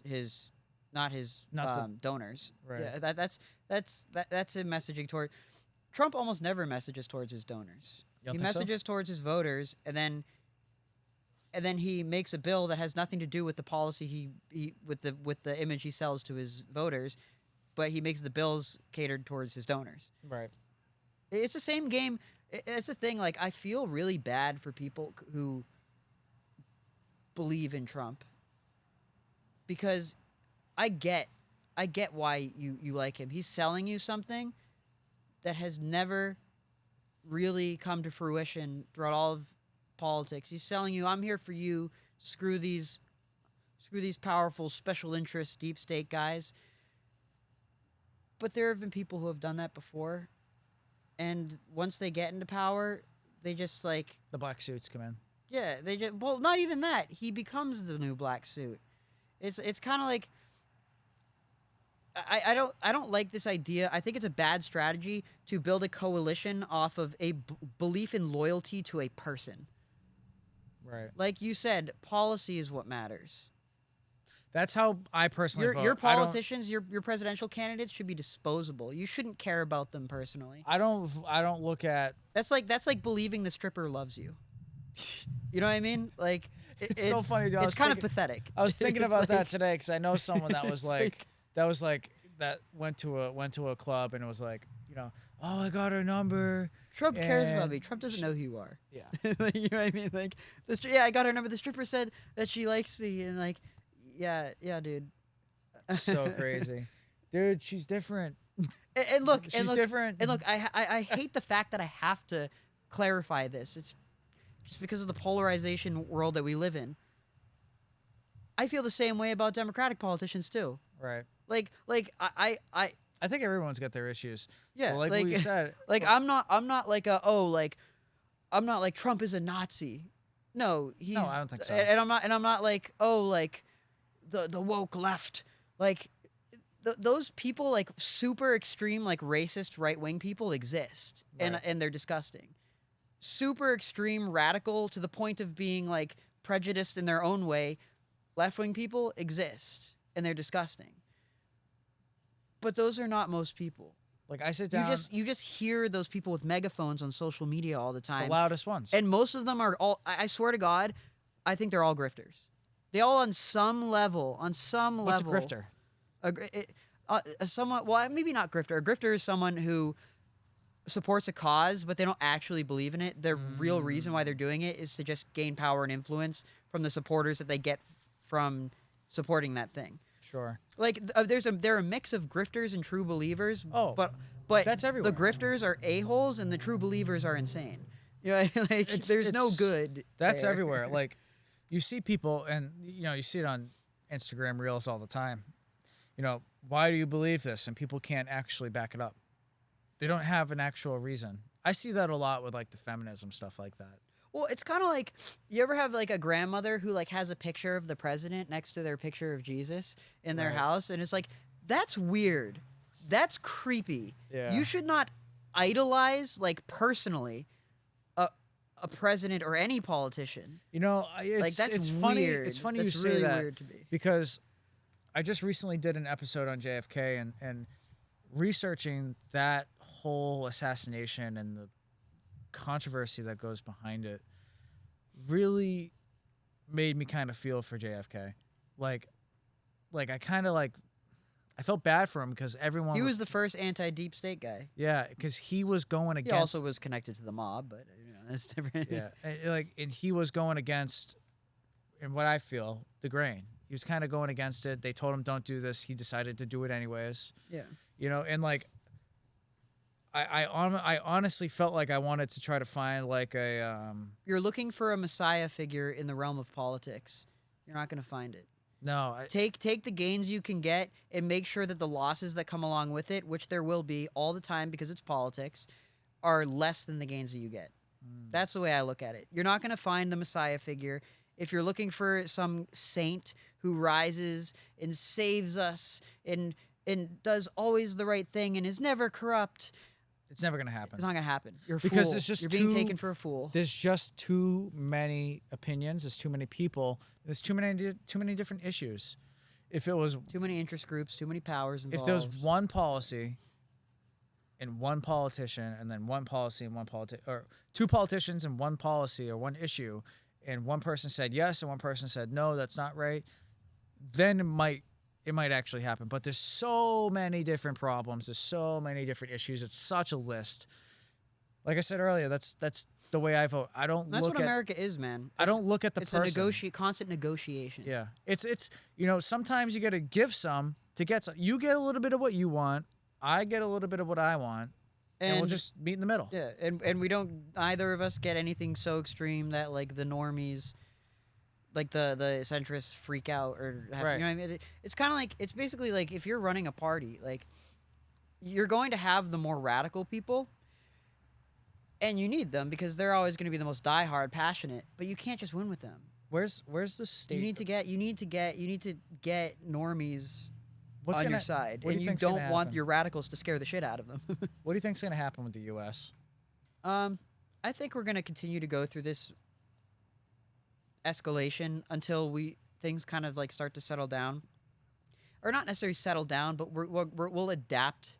I think people will become more wise. Like 5 years ago, like if we had this conversation, it'd be very different. 5 years ago, I'd be way more partisan, way more like invested in taking the culture war seriously. It wasn't like I flip-flopped. I went from hardcore liberal. Like one of my issues that's always been central to me is free speech. I'm always pro free speech because it's essential to a democracy. People need to be allowed to be wrong in order to learn. Do you find social media a platform for free speech? Like, okay. Yes and no. It's Politics complicated, aside, but- do you feel that Trump should have lost his Twitter account? No, I don't think he should have. The only reason I think someone should lose their Twitter account, if it was up to me, is if they're literally breaking the law with what they're doing. So then, Like, what about like Alex Jones and all them and again, the same thing. Like, Candace I don't. Owens and all them, like how they lost all their socials. Well, what I believe is if you're using the social media to breaking the law, that's the only reason I think that you should be. If Right. it was up to me, Right. like I feel like I'm on the same plane as you, man. Like, But here's the thing, like I've learned there is no free speech side. Right now, people say, "Oh, it's the Trump side." what do you mean? Elon Musk, What do you mean by that? Right now, people say, "Oh, it's the right wing." Like, It's the Republicans that are pro free speech and the Democrats are anti free speech. And the reason why is because in recent history that was true. But then the other one gets in power, Elon Musk gets Twitter, and then some guy, I forget who it was, but some guy criticized him and he banned him. Oh my He took his God. Twitter account away. It's like, what a hypocrite. That's so Like, wild. that's the thing I realized. Like, when I was super hardcore liberal when I was growing up, when I was in high school, because the people who were censoring people were the evangelical right-wing Christians. And so I was like, oh, those are the people who don't want you to speak your mind. What is? And then they were then the ones being censored, and I was like, wait a minute, what's going on? And I started to realize, I was like, oh, there's no good guys, bad guys. There's people who are in power and people who aren't, and it's up to the people to hold their politicians in check. But if we are salivating at the mouth fans of them, we're not keeping them in check. We're Right. empowering them to do whatever they want. Right. If that's, don't idolize politicians. They should fear you. Right. They should if people were wise enough about how you can't really trust a politician, we would get a lot more of the things we actually want, because politicians would be forced to have to give us actual concessions because we wouldn't put up with this BS. Yeah, I feel like it's a But lot we of, do, so they get away with a lot, you know. I remember meeting you here today. You had mentioned something about being atheist. Is that something that you've come to on a? I've been an atheist since I was like 8 years old. Is there a That was particular an early reason one. why? Because I'm gonna premise that question by I don't know what I am because I don't have enough knowledge about the That's kind of more what I the am. main religions. I can't subscribe to a specific religion because I'm not educated enough on it. That's the reason why I'm withholding my religious status. I wear a cross, but I mainly got the cross because it's my grandfather's, similar to the lighter, grandfather's lighter. So it's I wear his cross, so it's it's just more of a tribute to my grandfather. But I don't know. I don't know if I subscribe to a particular religion. So you're like agnostic. I guess, yeah. I don't know, Kinda like undecided. Like, I don't know if I subscribe to. you don't believe, but you don't like not believe. Like it's basically like, I'm not sure yet. yeah, you're like, I'm not gonna claim to believe in God because I don't, but you haven't decided that he's definitely not real. Like, it's like that. It's more of an in between. Like, so I guess maybe I shouldn't call myself an atheist, because if Plus, in I that don't- sense an atheist decides God's definitely not real, it's like, well, Plus, I don't like. I look at it too, like this way. Like, I look at it like, okay, if I said there's 100% of God, you cannot prove me wrong. I'm 100% right. I would never change my opinion. That's a form of denial. As much as if there's no God, I'm never gonna bend at all, no matter what I see, no matter what I hear, no matter who I meet. There's no God. You're in denial as well. Yeah. So I don't subscribe to that style of belief. it's okay to have some cognitive dissonance. In fact, it's a sign of a healthy open mind. Like, I will always, with the proper information, I won't move the field goal. Like, I won't move the post. And with the proper information, I'd be totally willing to change my belief. That's just kind of the way I am. That's the way I am with the issues, political issues and stuff like that, and policies. Like, that's just kind of, I kind of look at it and I see how the way that someone's describing it, and I make my decision based off that. That's just, I don't know. It's a personal thing. Yeah, no, that's basically where I'm at too. And plus, like, with the whole, When I first became an atheist, like when I was young, I was like one of those, like, I was an edgy atheist before edgy atheist was even a term. I was one of those, like, guy, like, have you ever heard about this? It's like a phenomenon where, like, on the internet, like, I think it was like on Reddit a lot, like, people would be like, people got annoyed because all these edgy atheists would just try to, like, own the religious people, like totally own them, like, oh, prove look, them wrong and stuff like that. and then like Yeah. it it got to a point where, like, even people who, like, weren't particularly religious were like, dude, you guys are being, like, cringe. Like, Yeah. who Yeah. cares? Like they're like, I guess, like, That's like and kind I of, kind of had that sense because when I first, like, walked away from religion, I was like, I had a feeling resentment of, like, oh, like, because religion is ingrained in society, it's Do you the think cause for all the society's- problems. do Then you I think realized it's a lot more society's better with complicated than that. Do you think it's? Well, I mean, yes and no. Do you think it would be better to have a society of which religion exists, or a society of which religion does not exist? These are just like sit back these are just so deep questions. It's the just problem like with that, whatever. the problem with that is to answer that question, there are so many other qualifying factors because there are definitely societies that are more ready to not have a religion and be more secular, and there are other societies that would literally collapse and go into war if they stopped being religious. Oh, I'm like, sure. It just depends on. It depends on so many other factors. Yeah. And like religions are obviously more than just a belief in what happens after you die. Like they're cultural. They've evolved over time. What do you in a way you could not be religious but still see how interesting it is to look at old religions because they're almost like human beings' first attempts at describing the human condition before they even had science or anything like that. So there's clearly value in it. It answered questions that we needed answers to when we lacked all sorts of tools. Yeah. So there's a lot of value in that. It's like if you believe that porcupines could shoot their quills at you, you'd be more likely to avoid porcupines. Sure. And you'd be less likely to get injured by them. Now, it's not true necessarily that they shoot their quills out at you, but the fact that you believed it may have saved your life, right. And made you more safe. So it's like, and if you're in a time where you don't have the tools to prove whether or not it does, and that's very helpful. Yeah. It's a complicated question. Like I don't want to be like, oh, if everyone stopped being religious, we'd be fine. It's like maybe that works for me, but maybe that wouldn't work for other people. Like there's these institutions and belief systems are very culturally intertwined, and they have effects that echo out into our society that go beyond what any one person can be simultaneously aware of. What happens after death? What happens after death? What happens after death is you get on a boat, and this guy named Charon, he asks you for a coin, and he goes, "Hey, you got your coin?" I'm like, "What? No." He's like, "Well, then you can't ride the ferry." And you're like, "Well, what the hell, man?" And you turn around and you see Epstein there, and you're like, "Oh, finally, I can ask you these questions." Yeah, I know. Seriously. No, I don't know. I have no idea what happens after death. I would assume, I'm on the operating assumption that you're just dead. Yeah. Do you think you feel anything? Know. I just had Oh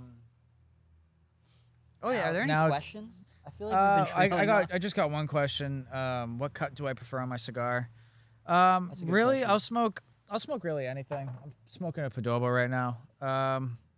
The size, it doesn't really particularly matter to me. I mean, I like a thinner cigar anyways. I mean, I don't like something like super thick, bulky, like a Churchill that's 7 inches long, hanging out my mouth. I mean, I like something that's a bit more, thin, easier to control and handle and stuff like that. But I don't know if it was the wind or today or nothing, but this just kept going out for me. I eventually just kind of gave up on it. I was just like, yeah, whatever. I cut my cigars right down the middle, and then I dump the guts out, and I fill it with something else. Oh, my God.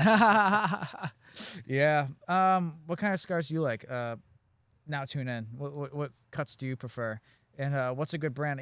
There's a brand called Patriot Cigars that they named all their cigars after different, Mob, MOAB, Mother of All Bombs. They have that. They have a cigar called TNT that I'm looking to try. And there's a list of them. I'm not going to remember off the top of my head. Is it pronounced Mob? I always thought it was pronounced Moab, but I've never heard it said. I've only seen it spelled. That's just the way that... Oh, okay. That's just the way that I did it right off my... Then we'll never know. I don't know, man. You gotta ask ChatGPT. Yeah, that's the crazy thing. You ever have conversations with your friends, and you're like, "Hey, is this true or what is this?" And you're like, "Oh, I don't know." And you realize, wait a minute, we literally have the internet in our pocket. We can just look this up.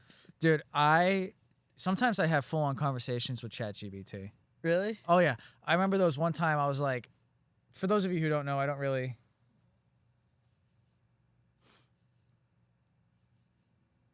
Trace. Now, if you're smoking right now, then this is the chat. It's just kind of like a relaxing fireside chat here. Not really on the podcast, but this is just kind of like a conversation. He's saying he's like some V cut. We were discussing Epstein, but then the CIA cut the stream early, so we had to we had to restart. But what do you use for a lighter? My lighter right now is actually far more interesting than my cigar. This is a one-of-a-kind lighter. Never be able to buy a lighter like this again. It's a Zippo lighter. Has 3 words engraved in it. The best pop.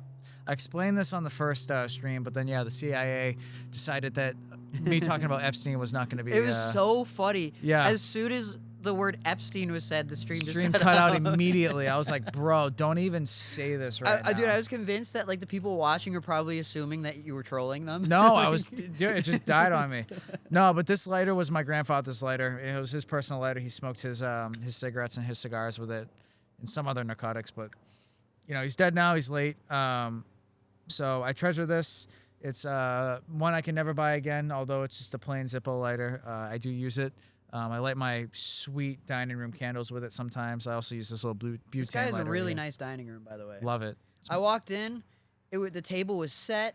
There was proper. There was soft set jazz. proper. It was set proper. There was soft jazz playing. It's the way to do it, man. I was like, "Are you trying to seduce me, man? What's going on here?" Sometimes I sit out here. I throw the fire Candles pit on. lit. Sometimes I'll throw the fire pit on, sit out here, throw some jazz on, smoke a cigar by myself or whatever. Girlfriend, there's a Blackstone that's over there. Girlfriend will sit there, cook some stuff on the Blackstone. While she's cleaning it or whatnot, I'll just smoke a cigar, put my feet up on the fire pit if it's not lit or whatever it be. And just kind of relax. It's relaxing out here. Yeah, this is a nice chill. Neighbors aren't too loud, so it's pretty nice. And as long as I'm not too loud screaming out here, then we're pretty much good. I tend to raise my voice gets progressively louder. I'm sorry if that's an issue when I go off. I got a couple of you guys in the chat right now. Do you guys have any other questions for us? Ask away. If you guys want us to talk about something that's very specific, go for it. Ask us anything. Ask us questions about ourselves. Maybe favorite color is a little too generic, but ask us particular questions. I got super low latency on, so. Do you mind if I go fill up my water? Go for it. Yeah, go for it. Totally. Yeah. I might try to give this cigar another shot. The wind seems to have died down right now. Like I said, I'm smoking a Monte Cristo classic.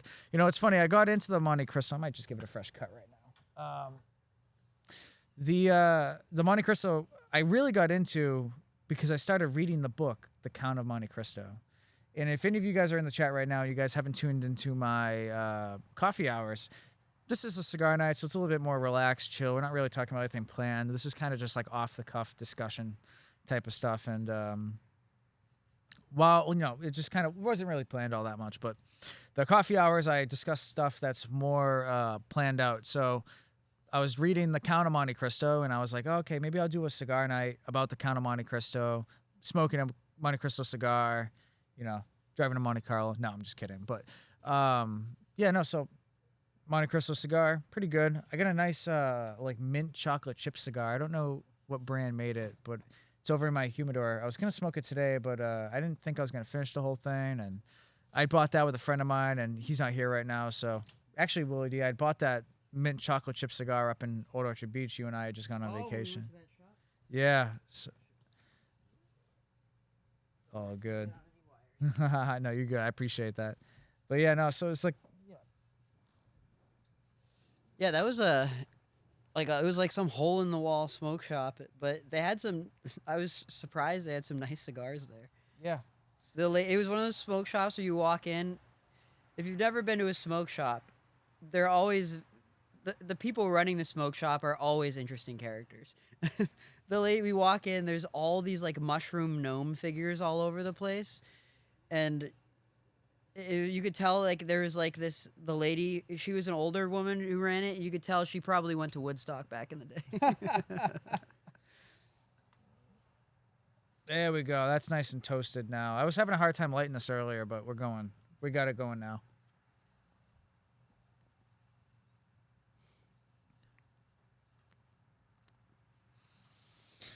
How's it taste? Is it a good cigar? It's pretty good. It's all right. You can pick this up for around $20, $30. What's the best cigar you've ever had? I don't know the name of it. I smoked it like 4 or 5 months ago, and I just kind of just chopped it up. I bought it. It was like a chocolate cigar, and it tasted friggin' bomb. So good. What else about Epstein? You got anything? What else about Epstein? We didn't really talk about Epstein all that much. It was whole. I could go into like specific details. Go for it. Yeah. Talk about it. It's almost 10 o'clock, so maybe 25 more minutes out here or so. 5 more minutes? All right. Unless you want to go long. I mean, I'll go all night. An interesting thing is early on in Epstein's career, before he was working with Leslie Wexner, which is where he got most of his funds from, Yeah, I'd seen that there were massive, like, $150 million transactions between him and other prominent financial figures. Yeah. So it's kind of like, But way before that, is that the fight? he was a college dropout. He dropped out of 2 college. I thought he was a professor at some point. Yep, he was a college dropout. He dropped out of 2 colleges. Then he got hired as a professor by a man named Donald Barr to work as a professor at an extremely prestigious private college, typically accessible only by the kids of the extremely wealthy or the kids of people who are very influential in the intelligence community. And he did not have a diploma whatsoever, and he was hired to teach mathematical sciences. And guess who Donald Barr's son is? Who's that? William Barr, I could have figured as much. who's the attorney general that was personally involved in the investigation into Jeffrey Epstein's Oh, I did hear that. self-deletion. I did hear that. Yeah, Yeah. self-deletion, exactly. Very interesting. Very interesting. That whole case, man, is so jacked. So wild. Hey, man. Honestly, like it's so. Either he was selected and guided into this life by intelligence, or he achieved it himself and became valuable. In which case, to intelligence agencies. In which case, How is it's he honestly so impressive how he was, how good he was at networking. Like that's basically all. That's how he is up. He like basically failed upward by building connections. Yeah. Like it's crazy how good he was. Like that's where his value came from. Is he was a information and access to other people broker. Is his house still for sale? I'm curious. New Oh York? wait, which one? The one in New York house. in New York, the townhouse. I don't know. That property still for sale? I would never buy that property. I'd be afraid there's cameras in that shit. Dude, there's bugs you'd in have there, to yeah. gut the walls, bro. You'd have to take that whole thing. At that point, just down. knock it down, build a the new house. whole everything. You have to take audio recorders, video cameras, dude. And you know the CIA's got stuff in there too. So Oh it's yeah, just like, probably yeah. you gotta take everything out, man. You gotta walk around with one of those sweepers. Well, you know what's an interesting question I've had is, you know how like there were like very explicit tapes that he Yeah. used to supposedly blackmail these powerful people who were not allowed to know who they are, even though it's been acknowledged that there are tapes. Which means they have direct evidence proving that there are a lot of people. Hey, we got a whole bunch of involved you in- guys in the stream right now. We had a couple questions come on in, but if you guys are in here, shoot us a question. We'll talk about something. We're just out here chilling, relaxing, smoking and away. drinking. Ask away. Yeah, we're just chatting about the Epstein stuff. But you got a specific question about the Epstein stuff? Let us know. But if you got something totally different, let us know. We got a whole bunch of you guys in here right now. So what do we got? So back at the walls. The tapes. The tapes. Yeah, that's what it was. So there are tapes somewhere of clients of his doing you know what with now, do inappropriately aged people. you think they knew that they were inappropriately aged? Or do you think it was like a, haha, now look at what I got. I got you. I got you type of thing. I mean, I'm sure they probably had to, unless maybe they were like looked 18 or something. I don't know. That's like a tricky slope. you Yeah, know? it probably varies. You'd have to. That's the thing is you'd have to look at it case by case. Like it's not like every single person involved with him is equally complicit or equally guilty in all crimes. It's like Yeah. Well, the- but with it that, you're depends. guilty There's by different- proxy. yeah, like there's different You know? levels of involvement. It depends on what each individual did and was involved in, and to what extent. But we'll never. But my question, what's interesting to me, is one thing that just like a random thing that I find interesting is somebody has to watch those tapes. Yeah. There's somebody out there in the intelligence community who knows. They're sitting on someone's desk right now. Yeah, like Oh, who yeah. knows, like that person who's extremely powerful and influential. I literally saw a tape of them doing The most heinous acts. the most heinous act you could possibly imagine, and I have to live with that. Like I have to live with knowing that I'm not allowed to tell anybody. Like, Yeah. holy crap! Like, obviously, like I would understand. The only things that I would understand, like you know how like the government they use the argument like, oh like, it could be damaging to people's safety or something to release material. The only material that I find reasonable to use that argument for is literally like the tapes. You Right, can't, like, you can't no, just release I'm not. that. That's I'm not literally calling for illegal, the. yeah. I'm not calling for the But release. everything else, release it. I'm not That's- calling for the release of tapes. I'm really Yeah. calling for the release of documents over the past 30 years. Yeah, yeah. That's what that- I'm calling yeah. for.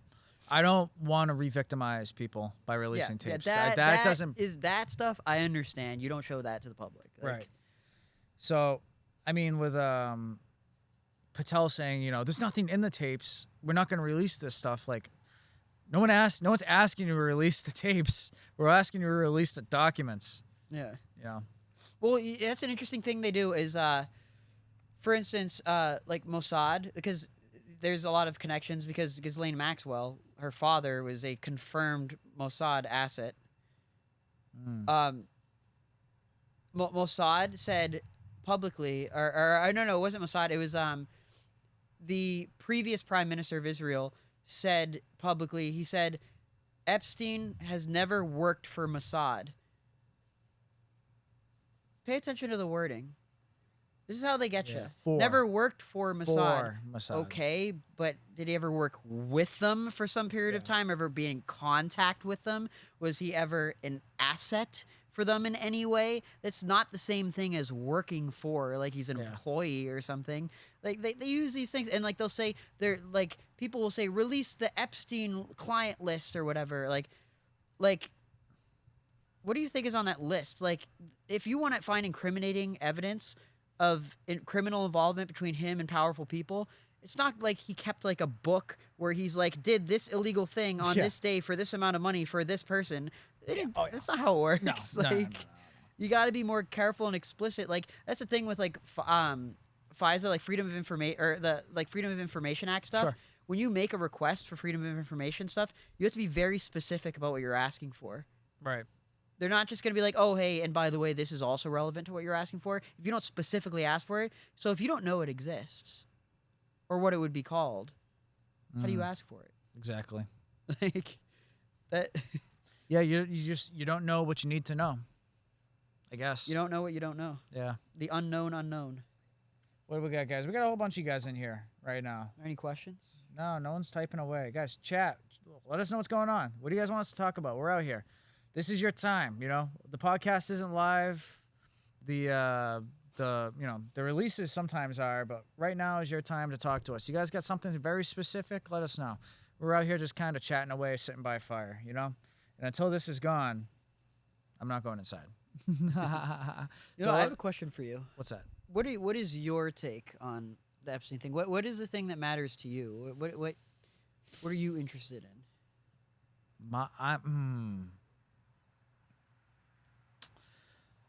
I'm interested in the trafficking part. I'm interested in. It's definitely the most salacious. Yeah. Controversial. I want to take down the guys or girls. I want to take down the people that feel like they're entitled and that they well, whatever, because I'm rich I can do this. If person A is on the list but they didn't actually do anything, I'm not interested in knocking their door down. But I would like to see people, get caught by the long arm of the law, personally. That's what I'd like to see. Like the sickos. Yeah. Do you think he was selling the product, like selling the tapes? No, I think he was using them for blackmail. You think so? I mean, Leslie Wexner, the guy who founded Victoria's Secret, he's one of the richest people in the entire world. He literally, the reason Epstein became super rich was because this guy literally signed over his whole estate, to the guy. Who it was does like that? It was like $100 something million. Yeah, Wasn't and a buttload of properties that were all multi-million-dollar properties. Oh yeah. That's where Epstein got almost all of his wealth. Yeah. Who does that? No, there's something. Nobody does. That's so sketchy. I forgot about that. Yeah, there's a whole. He literally gave it so that Epstein could use it in his own personal portfolio for his own personal reasons. Yeah. It's weird. That one stinks, and it's not this. Yeah, like that's. It's like, but it's just so frustrating. Like we'll never. And Leslie Wexner is alive. Yeah. he could clear up a lot of stuff, Oh, I'm sure. but he's probably incentivized not to. Yeah. And whoever has the tapes now is probably using it to blackmail him for their own purposes. I mean, it's probably similar to kind of like, how Russia operates. Like, talking, you're gonna fall out a window by accident. Or now whatever law enforcement agency or whatever intelligence agency has those tapes, now it's them saying, if you talk about this, we're going to release the tape of you doing the heinous act. Yeah. It kind of reminds me of like the whole Diddy situation. Like, they sat on those tapes for a while. Those And it tapes was an open secret. those tapes were Everyone was like, yeah, we all knew. He was, like, with the Harvey Weinstein thing, for instance. All these actors, when it first happened, came out being like, yeah, we knew he was really creepy and, like, that it was wrong. And then they realized, their PR managers were like, hey, you need to shut up because you may not realize it, but you're literally saying that you were aware of this heinous crime taking place and you were silent about it. Yeah, that's so gonna you make him probably an shouldn't accomplice. You probably shouldn't self-snitch. That's going to make him an accomplice, or make that person in particular an accomplice in those acts, crimes, whatever you want to call them. Yeah. It's yeah. It's like but I get it. Like I hope for the best, but I expect the worst. Imagine There's nothing good's going to come out. like of this. when you're a multi-billionaire, you have connections. Like you're to the point where like we think of ourselves as we're Americans because we live in this country. That when you're a multi-billionaire doing international deals, you probably don't think of yourself as a citizen of a country. You think of yourself as like a country of your own. Right. You know what I mean? Right. Like you might as well be. Like, Yeah. You're like a god. Yeah. Like God of your own islands. Now, like I like to believe that I like to hope that most people would be good, but there are a lot of people who may be good now, but if they had access to that kind of lack of accountability, imagine the level of temptation, man. Oh, I'm sure. Well, It's easy. Like it's easy to judge people. It's who one of the do only messed up that's- things. no matter how When much you money, can't do those things. no matter how much money you have, you're not allowed to entertain underage Oh yeah, people. absolutely. So I think that's kind of where the temptation lies for them. I don't understand it. I'm not trying to explain it. These guys operate on different moral fields. I guess so, yeah. Like they don't they to us morality is very important because if people en masse started being super immoral, all of our lives would be in danger.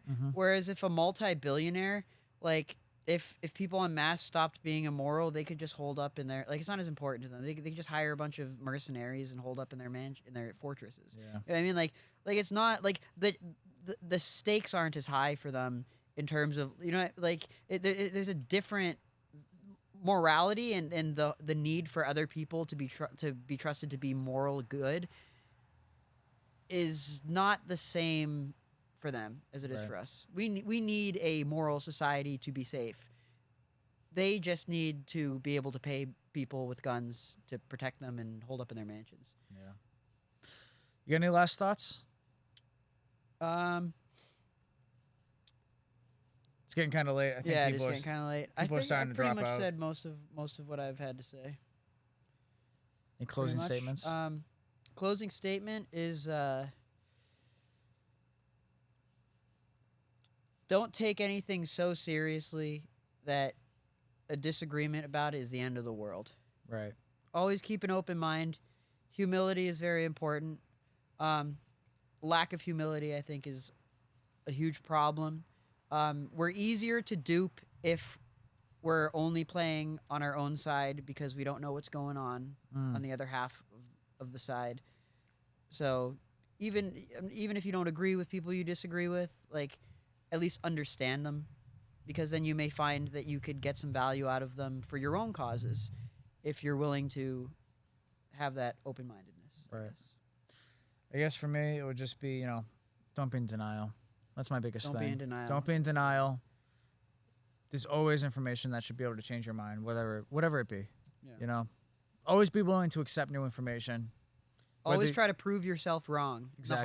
The harder it is to prove yourself wrong, probably the more right on the track you are. But you gotta try really hard. Basically, I subscribe to the idea of Occam's razor.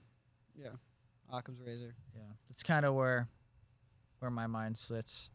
Like, what situation makes the most sense? And Requires the least amount of hoops to jump through. and if it doesn't make sense, guess what? It didn't happen. You know who said that? Who? Judge Judy. Judge Judy. One of the great philosophers of our time. One of the best. If it doesn't make sense, it didn't happen. Oh, we got a last minute question. Watching your live while smoking my pipe. Heck yeah, dude. Hey, well, I was literally just about to exit the live, so if you want us to talk about something, drop it in like right now because I'm about to dip out of here. Let us know. Let us know. I appreciate you guys watching live. I do this every so often. I do coffee hours too, so if you guys are outside, smoking your pipe, whatever like that, and you guys want to talk anything over coffee or whatnot, I usually do that on Saturday nights. This was kind of like an impulse thing, random. Willy D, had nothing going on tonight, and I'm happy he took the drive down here and decided to want to hang out with us and do all that type of stuff. So I'll give it a couple more minutes. If you guys got anything left in the chat, feel free to throw it in. But feel free, and also subscribe, like this live and stuff. Oh, we got another one. Oh, he's out on his back patio. He said we were live and just wanted to say hi. Well, hey, I appreciate you guys stopping by. Right now as we're about to end the live, everyone starts to pop in now. So the CIA was blocking them from seeing that we were streaming. Now I'm starting to get monetized. Yeah, but yeah, yeah. You ever smoke out of a pipe? You enjoy that? I've never smoked tobacco out of a pipe. Neither have I. I've smoked marijuana out of a pipe. Yeah. Am I allowed to say that? That's fine. Yeah, that's fine. I'm not monetizing this at all, so I think we're pretty much good. What type of cigar was I smoking? I was smoking. It kept going out. It's windy here today, so it kept dying on me. But I was smoking a Monte Cristo Classic, a normal cigar, something that you can pick up, $20, $21, $30, depending on where you are in the country. It's a pretty good cigar. I don't mind it. I forget the name of it, but I have a mint chocolate cigar in my humidor in the house. I was gonna smoke that, but I had bought that with John out on Old Orchard Beach. Him and I just went on vacation, a bunch of friends with us, and I was like, should I smoke it? Should I smoke it with John? Should I wait? Because he bought the same one, so I was like, maybe I'll just give it a wait. And went out, picked up a Monte Cristo. And yeah, and it's funny. I got introduced through Monte Cristo by reading the book The Count of Monte Cristo. It was a whole thing. I was gonna try to read the book and smoke the cigar at the same time, but that book has like 1,300 pages, and I'd have black lung by the end of that. So, yeah. I've said it before, so some of you might know it. My lighter is much cooler. It's my grandfather's lighter, my late grandfather's lighter. Never be able to get it before, so just typical Zippo, but the lighter is much cooler. I'm making some. I can't read that. My eyesight's so poor. I'm smoking some 3 Stalls Virginia tobacco out of a Hazelnut German-made pipe. Very cool. I've actually never smoked out of a pipe before, but how cool would it be to sit in that dining room with one of those long pipes, smoking cigar? Like, jazz. Yeah, with the jazz stuff. My dining room's like. Would you say it's Victorian era themed? What would you call that? It's kind of like updated colonial. Yeah. Like maybe Victorian. Yeah, it's kind of updated colonial, I'd say. Yeah, I feel like. Here we go. We got another one. I think I'd enjoy it. Well, hey, I'm going to take a screenshot of that, actually. I'm going to give it a shot, and maybe my next cigar night, or actually not maybe, my next cigar night, I will smoke that. I will pick it up. Nice. Oh, are you talking about the pipe? I've never smoked out of a pipe, but I'd be down to give it a shot. But yeah, the cigar, I'll definitely give it a shot. I've actually never smoked an authentic Cuban, even though my family originates from Cuba. Oh, really? Yeah. Oh, we got another one in here. I smoked for a few years, around 40 years ago, and just started again a few years ago when my son bought me a pipe and some tobacco. That's the way to do it, There you go. I did it mainly as a I was always a crazy like athlete, always trained really, really hard. So I was always like, I hardly drink anymore. I used to be a hard boozer, but now I don't. And so I was like, what can I do to pacify the time? Besides just sitting here drinking coffee, I was like, oh, maybe I can do a cigar night. So I kind of got into it like that, walking into the cigar shop, wide-eyed, kind of like just like, okay, what do I get here, and blah blah blah. So I kind of just, did a couple Google searches and YouTube videos about like what the best brands were and figured it out that way. Yeah, have you ever dabbled in it? In cigars? Yeah. I mean, my dad, he smoked cigars every once in a while. It wasn't like a common thing, but probably like 3 to 5 times a year he'd smoke a cigar, and he really enjoyed it when he did. He'd get like a really nice cigar. He had like a humidor in his thing, and he shared a cigar with me a couple of times, but I didn't really like it. Yeah. So I didn't keep doing that, and he didn't want to waste expensive cigars on me if I Sure. didn't enjoy it. Yeah, I want to treat myself to like a nice like $100, $150 one, but it's just so much money that it's like, do I really want to smoke that away? But Yeah. one time I think. What if you're disappointed? I know. I know. There was we got another one in here. Oh no, that's just the same one. Yeah, I mean, is there a topic that you want us to talk about particularly? Something that's kind of going on in your world that may be national so that we could discuss it? If there is, or if you guys have a particular question, go for it. Be on for a few more minutes. But yeah, if you guys are into coffee too, if you guys are willing to give coffee a shot, I do have my own coffee brand. It's called coffeebyseth.com. It's pretty good. I got 2 new flavors in. I tried them out, and they're called Mexican chocolate, and whiskey barrel aged. Pretty good. I like the whiskey barrel. Let's get The whiskey barrel was good. I tried that when it came.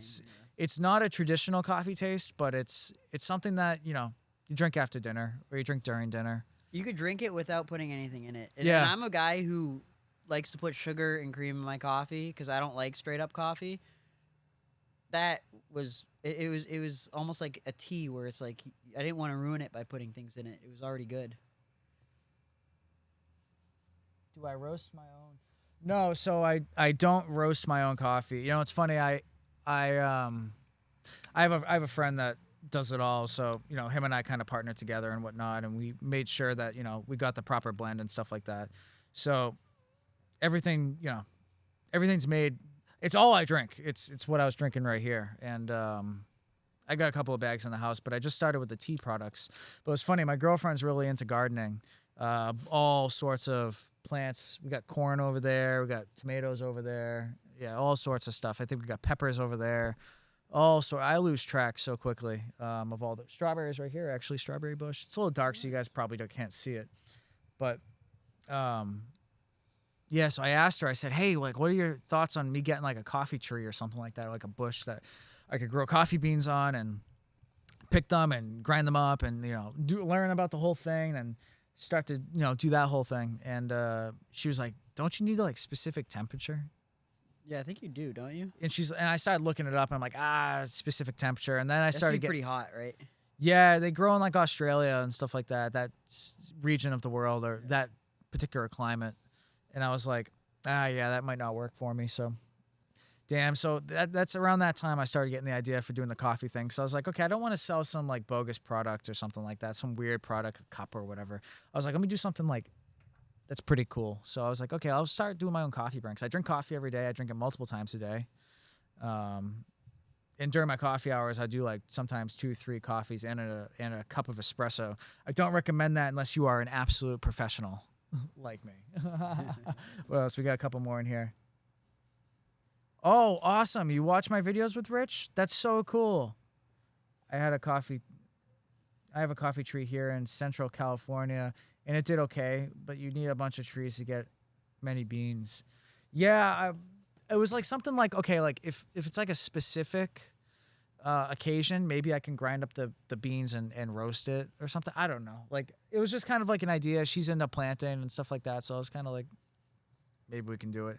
But I'm so happy that you guys watch the videos with Rich. We just filmed one today on, it was the 3rd episode of the Lizzie Borden case because Lizzie Lizzie Borden case is now 133 years old as of tomorrow, or in a few hours at least at this point. Yeah, like an hour and 45 minutes. It'll be 133 years. So we did like what the funeral looked like, what the autopsies looked like, and the whole breakdown of everything. And it's a truly interesting case. But yeah, I'll have to. Is that podcast out it'll be up tomorrow. tomorrow? At some point, I'm gonna yeah. watch that. At some point tomorrow, it'll be up. It's a lot of editing, and we filmed earlier today, and obviously we had this filming, so I had to prep for this and I dinner. questioned whether or not I should watch some of your podcasts, like to like prepare, but and I ended up deciding I was like I'll do that after because I want to come in just kind of like fresh. Yeah, you know, totally. Like, I don't It's very wanna, much like this, just kind of like, I'll ask a couple enticing questions and let you give your response, and I'll chime especially in a because little you told bit. me this is gonna be like the cigar hour, more casual. I was like, Yeah, it's just all right. with Rich, I have like prepared material. Sometimes I'll have a iPad or a tablet or an iPad on my lap, and I'll be able to like reference questions and points and stuff like that. He usually brings documents and photographs, and I can reference those and create questions that I haven't created beforehand. But with this, it was kind of just like whatever topic came up, we talk about. I was like, I'm gonna invite my friend over and talk about Epstein. Yeah, pretty much. Yeah, it's kind of what it turned into. The Black Dahlia murder happened only a couple of hours from where I live. It's funny. We're super interesting. It's funny. If you remember correctly, the Black Dahlia is actually directly related to my girlfriend. I was telling Willy D about this, right? Was I telling you about the Black Dahlia? Yeah. Yeah. She was cousins with my girlfriend's grandmother. So throughout the family tree, you can tie it down, and my girlfriend's related. So, and my girlfriend's grandmother, knew her. They used to go on vacation together and all that stuff, and they'd hang out, and so I talked to her on 4th of July, and I was like, hey, can you just kind of give me like a breakdown of like what she was like as a person? So I used that as like my starting point for research. So I kind of got to know a little bit about Elizabeth, and I ended up getting that written quote from her to kind of like, discuss it and stuff. And it was pretty interesting. It felt wholesome to do that episode. What do we got here? I'm sure your advertisers love what we were talking about before. I'm sure. Hey, come on my podcast. Let's talk about Epstein and politics. Well, I mean, we cultural just did politics. the Ted Good Kennedy advertisers, episode. right? We just did the JFK episode. Yeah, that's true. You've done some controversial stuff. Next, and I had a sit-down conversation with Senator John Keenan, too, That's and so that was pretty early on in the podcast in the career. We got a whole bunch of stuff in here. Hold on. Black Dahlia murder happened only a couple hours from where I live. You probably heard the onion field killing solved, but very interesting. I'd never heard about that, the onion field. I'll have to check that out and do some research on it.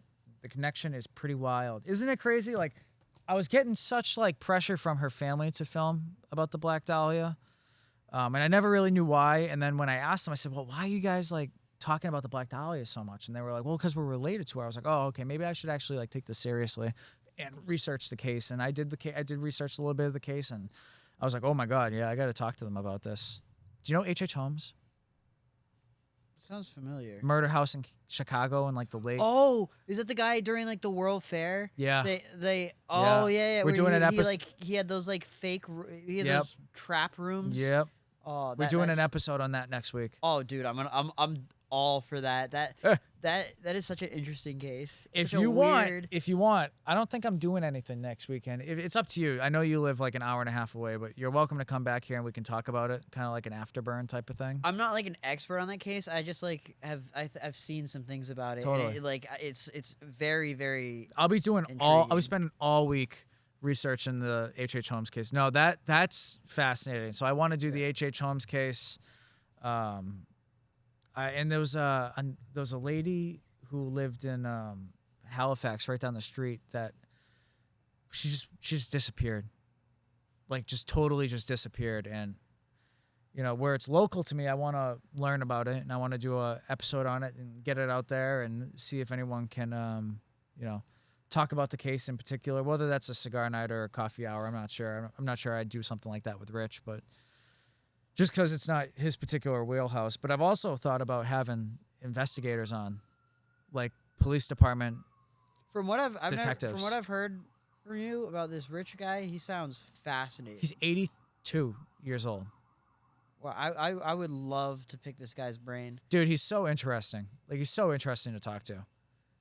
Yeah, he sounds like, and he does like all these like We were like talking. crime investigations and stuff like these cold cases. All the these, Yeah. like We were talking. famous crimes. We were talking today, and I was like, It'd you be know so what we should do? We should book a date for Valentine's Day. I know it's kind of far out, but him and I should book one to do the Valentine's Day, massacre, the whole history about that, the mob and stuff like Yeah. that, and everything that happened.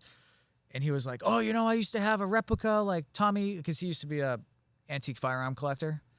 So we've had long conversations about that, because I'm a gun collector myself. Yeah, I see why you like this guy. True crime, True crime. gun collector. Gun collector. Yeah. Super cool case in Chicago. There's a cool book out about that.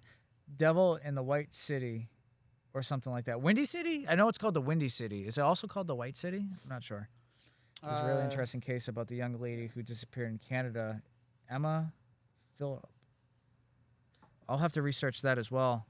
Because the co-author of Cold Case to Case Closed, the Lizzie Borden, I just took a screenshot, so now I have that saved for later. I can do some research on it. But the co-author of Cold Case to Case Closed is from Canada, so maybe she has some insight on it. She does all the true crime stuff, so maybe I can check that out and research it. Yeah. Any other true crime cases you think might? There's that lady who ran that like inn or something. I forget when, but this is a really famous one though, so I'm sure your boy Rich probably knows about it. Yeah. I don't know her name. He I don't know thrives names. in like older stuff, like newer Yeah, this stuff. was like We've this talked was about like- doing a Titanic episode too. this was like 1700. This is like late 1700s, early 1800s or something, where there was a lady who ran like an inn, and she would basically poison people and then cook them, like poison people who stayed there, and then like cook them into stew that she would then feed to other people who would come to the inn. I forget the name of the Dude, case. people are so tapped. but yeah. There's something. These chemtrails, man. Oh yeah, but no, people. No, this is before planes even exist. This is a case that this is like. It was just. It's just. I mean, there's some sick people, man. There's some sick people. Bloody Benders from Kansas. That's another screenshot. I'm gonna have to check that out. Hey, I'm only 25, turning 26 like next week or so. So what my birthday present can be is if you can subscribe. I'm sure you already are, but yeah, I'll have to check it out for sure. This whole week, I am gonna be focusing hard on material for H.H. Holmes, but I can check out these other cases. So I got years of this stuff. My goal by the end of the year is 10K subs. I'm at 6,000 now. By the end of the year, if I can hit 10K, I'll be hyped. Throw a 10K party at the house. You know what? I'm gonna look up real quick so I can give you a name. What's that? The lady that I told you about. I'm sure ChatGPT Chopped up. will know. Oh, I'm sure. Dude, Dude, ChatGPT, sometimes I'll have conversations with ChatGPT. I was talking about it earlier, but I never really finished the story. In the conversations, this was a point in my life when I realized that, and this was recent. This was like 8 months ago when I realized, I was like, you know what? I'm done with alcohol. I'm done drinking. I like being, sober, and I enjoy it. I remember like sitting in like a bar parking lot waiting for a couple of friends. And I was like talking to ChatGPT, and I was like, why am I feeling like I don't want to be here? Like, I was excited to go here. Now that I'm here, I don't want to be here. And I was talking to ChatGPT about it, and it was just kind of giving me some like, psychology about it. And I was like, I kind of viewed the way I, perceived alcohol different. And it was just kind of like, I kind of like being totally sober. I enjoy it. It's not something I'm interested in, is the whole alcohol thing. More like early 20s for me. Alrighty. Have a good one. Thank you so much for contributing, Central Cal Piper. I appreciate all the support. So I wish you have a pretty good night. Did you find that? I found it. So I was wrong about the making them into food thing. She would give them poison stew. Her name is Dorothea Puente, Oh, Jesus Christ. an innkeeper who killed people by poisoning. Yeah. It's wild. She lived in California and was convicted of murdering several of her elderly and mentally disabled. Oh, it was a boarding house at Borders in the 1980s. Okay. She's called the Death House Landlady. So that's such a crazy Instagram bio name. I also know there's some couple that would kill old people and try and cash their social security checks. Oh my god! But I'd I seen don't stuff remember like that. Like there was a, I saw it on, like just like Instagram Reels or whatever it was. It was like some lady who like killed like her mom or something like that, and was just collecting her like pension or something totally crazy. She like put her in the freezer. I was like, Jesus Christ. Caroline's into all that stuff. I hate death, man. As much as I cover it, I hate violence. Yeah. I'm very much on the side of peace always. You know. But I think Caroline's that's, like, come to my side. I know. Join Caroline's a me." sharpshooter. Do you know that? She's what? She's a sharpshooter. What do you mean? Like actual- Firearms. Yeah. No, she has the sharpshooter pro badge and stuff like that. Yeah, she's a full-on Damn, marksman. I didn't know that. Yeah. It's impressive. Much better shot than I am. You know, me, I just kind of like to just send lead downrange. Pretty good with a 45, but she takes her time and she can hit the target. Fucking spot on. So, Wow. I think that's going to wrap it up, though, guys. Willy D, thanks for featuring on the show, man. Of course, I man. appreciate Don't it. ever make your girlfriend angry, man. She's a sharpshooter. No, I know. And she's a good cook, so I can't risk her not cooking a That meal. too. She cooks pretty good. But thanks, guys, for tuning in. It's first ever cigar night, so let us know how it went. Willy D, do you want to plug yourself? My name is Willy D. My name is William Dinkle, but he calls me Willy D because I am a musical artist, a vocalist. You can find me on Spotify or Apple Music, whatever streaming service you got. If you're interested in music, I make all kinds of music: pop, rap, rock, electronic. If you don't like something I make, you'll like something else I make. Check me out on all platforms, Willy D. Thank you, and thank you, Seth, for having me. Totally. I'm sure you'll be on at some point again. But yeah, that's going to wrap it up. All right, guys. Peace.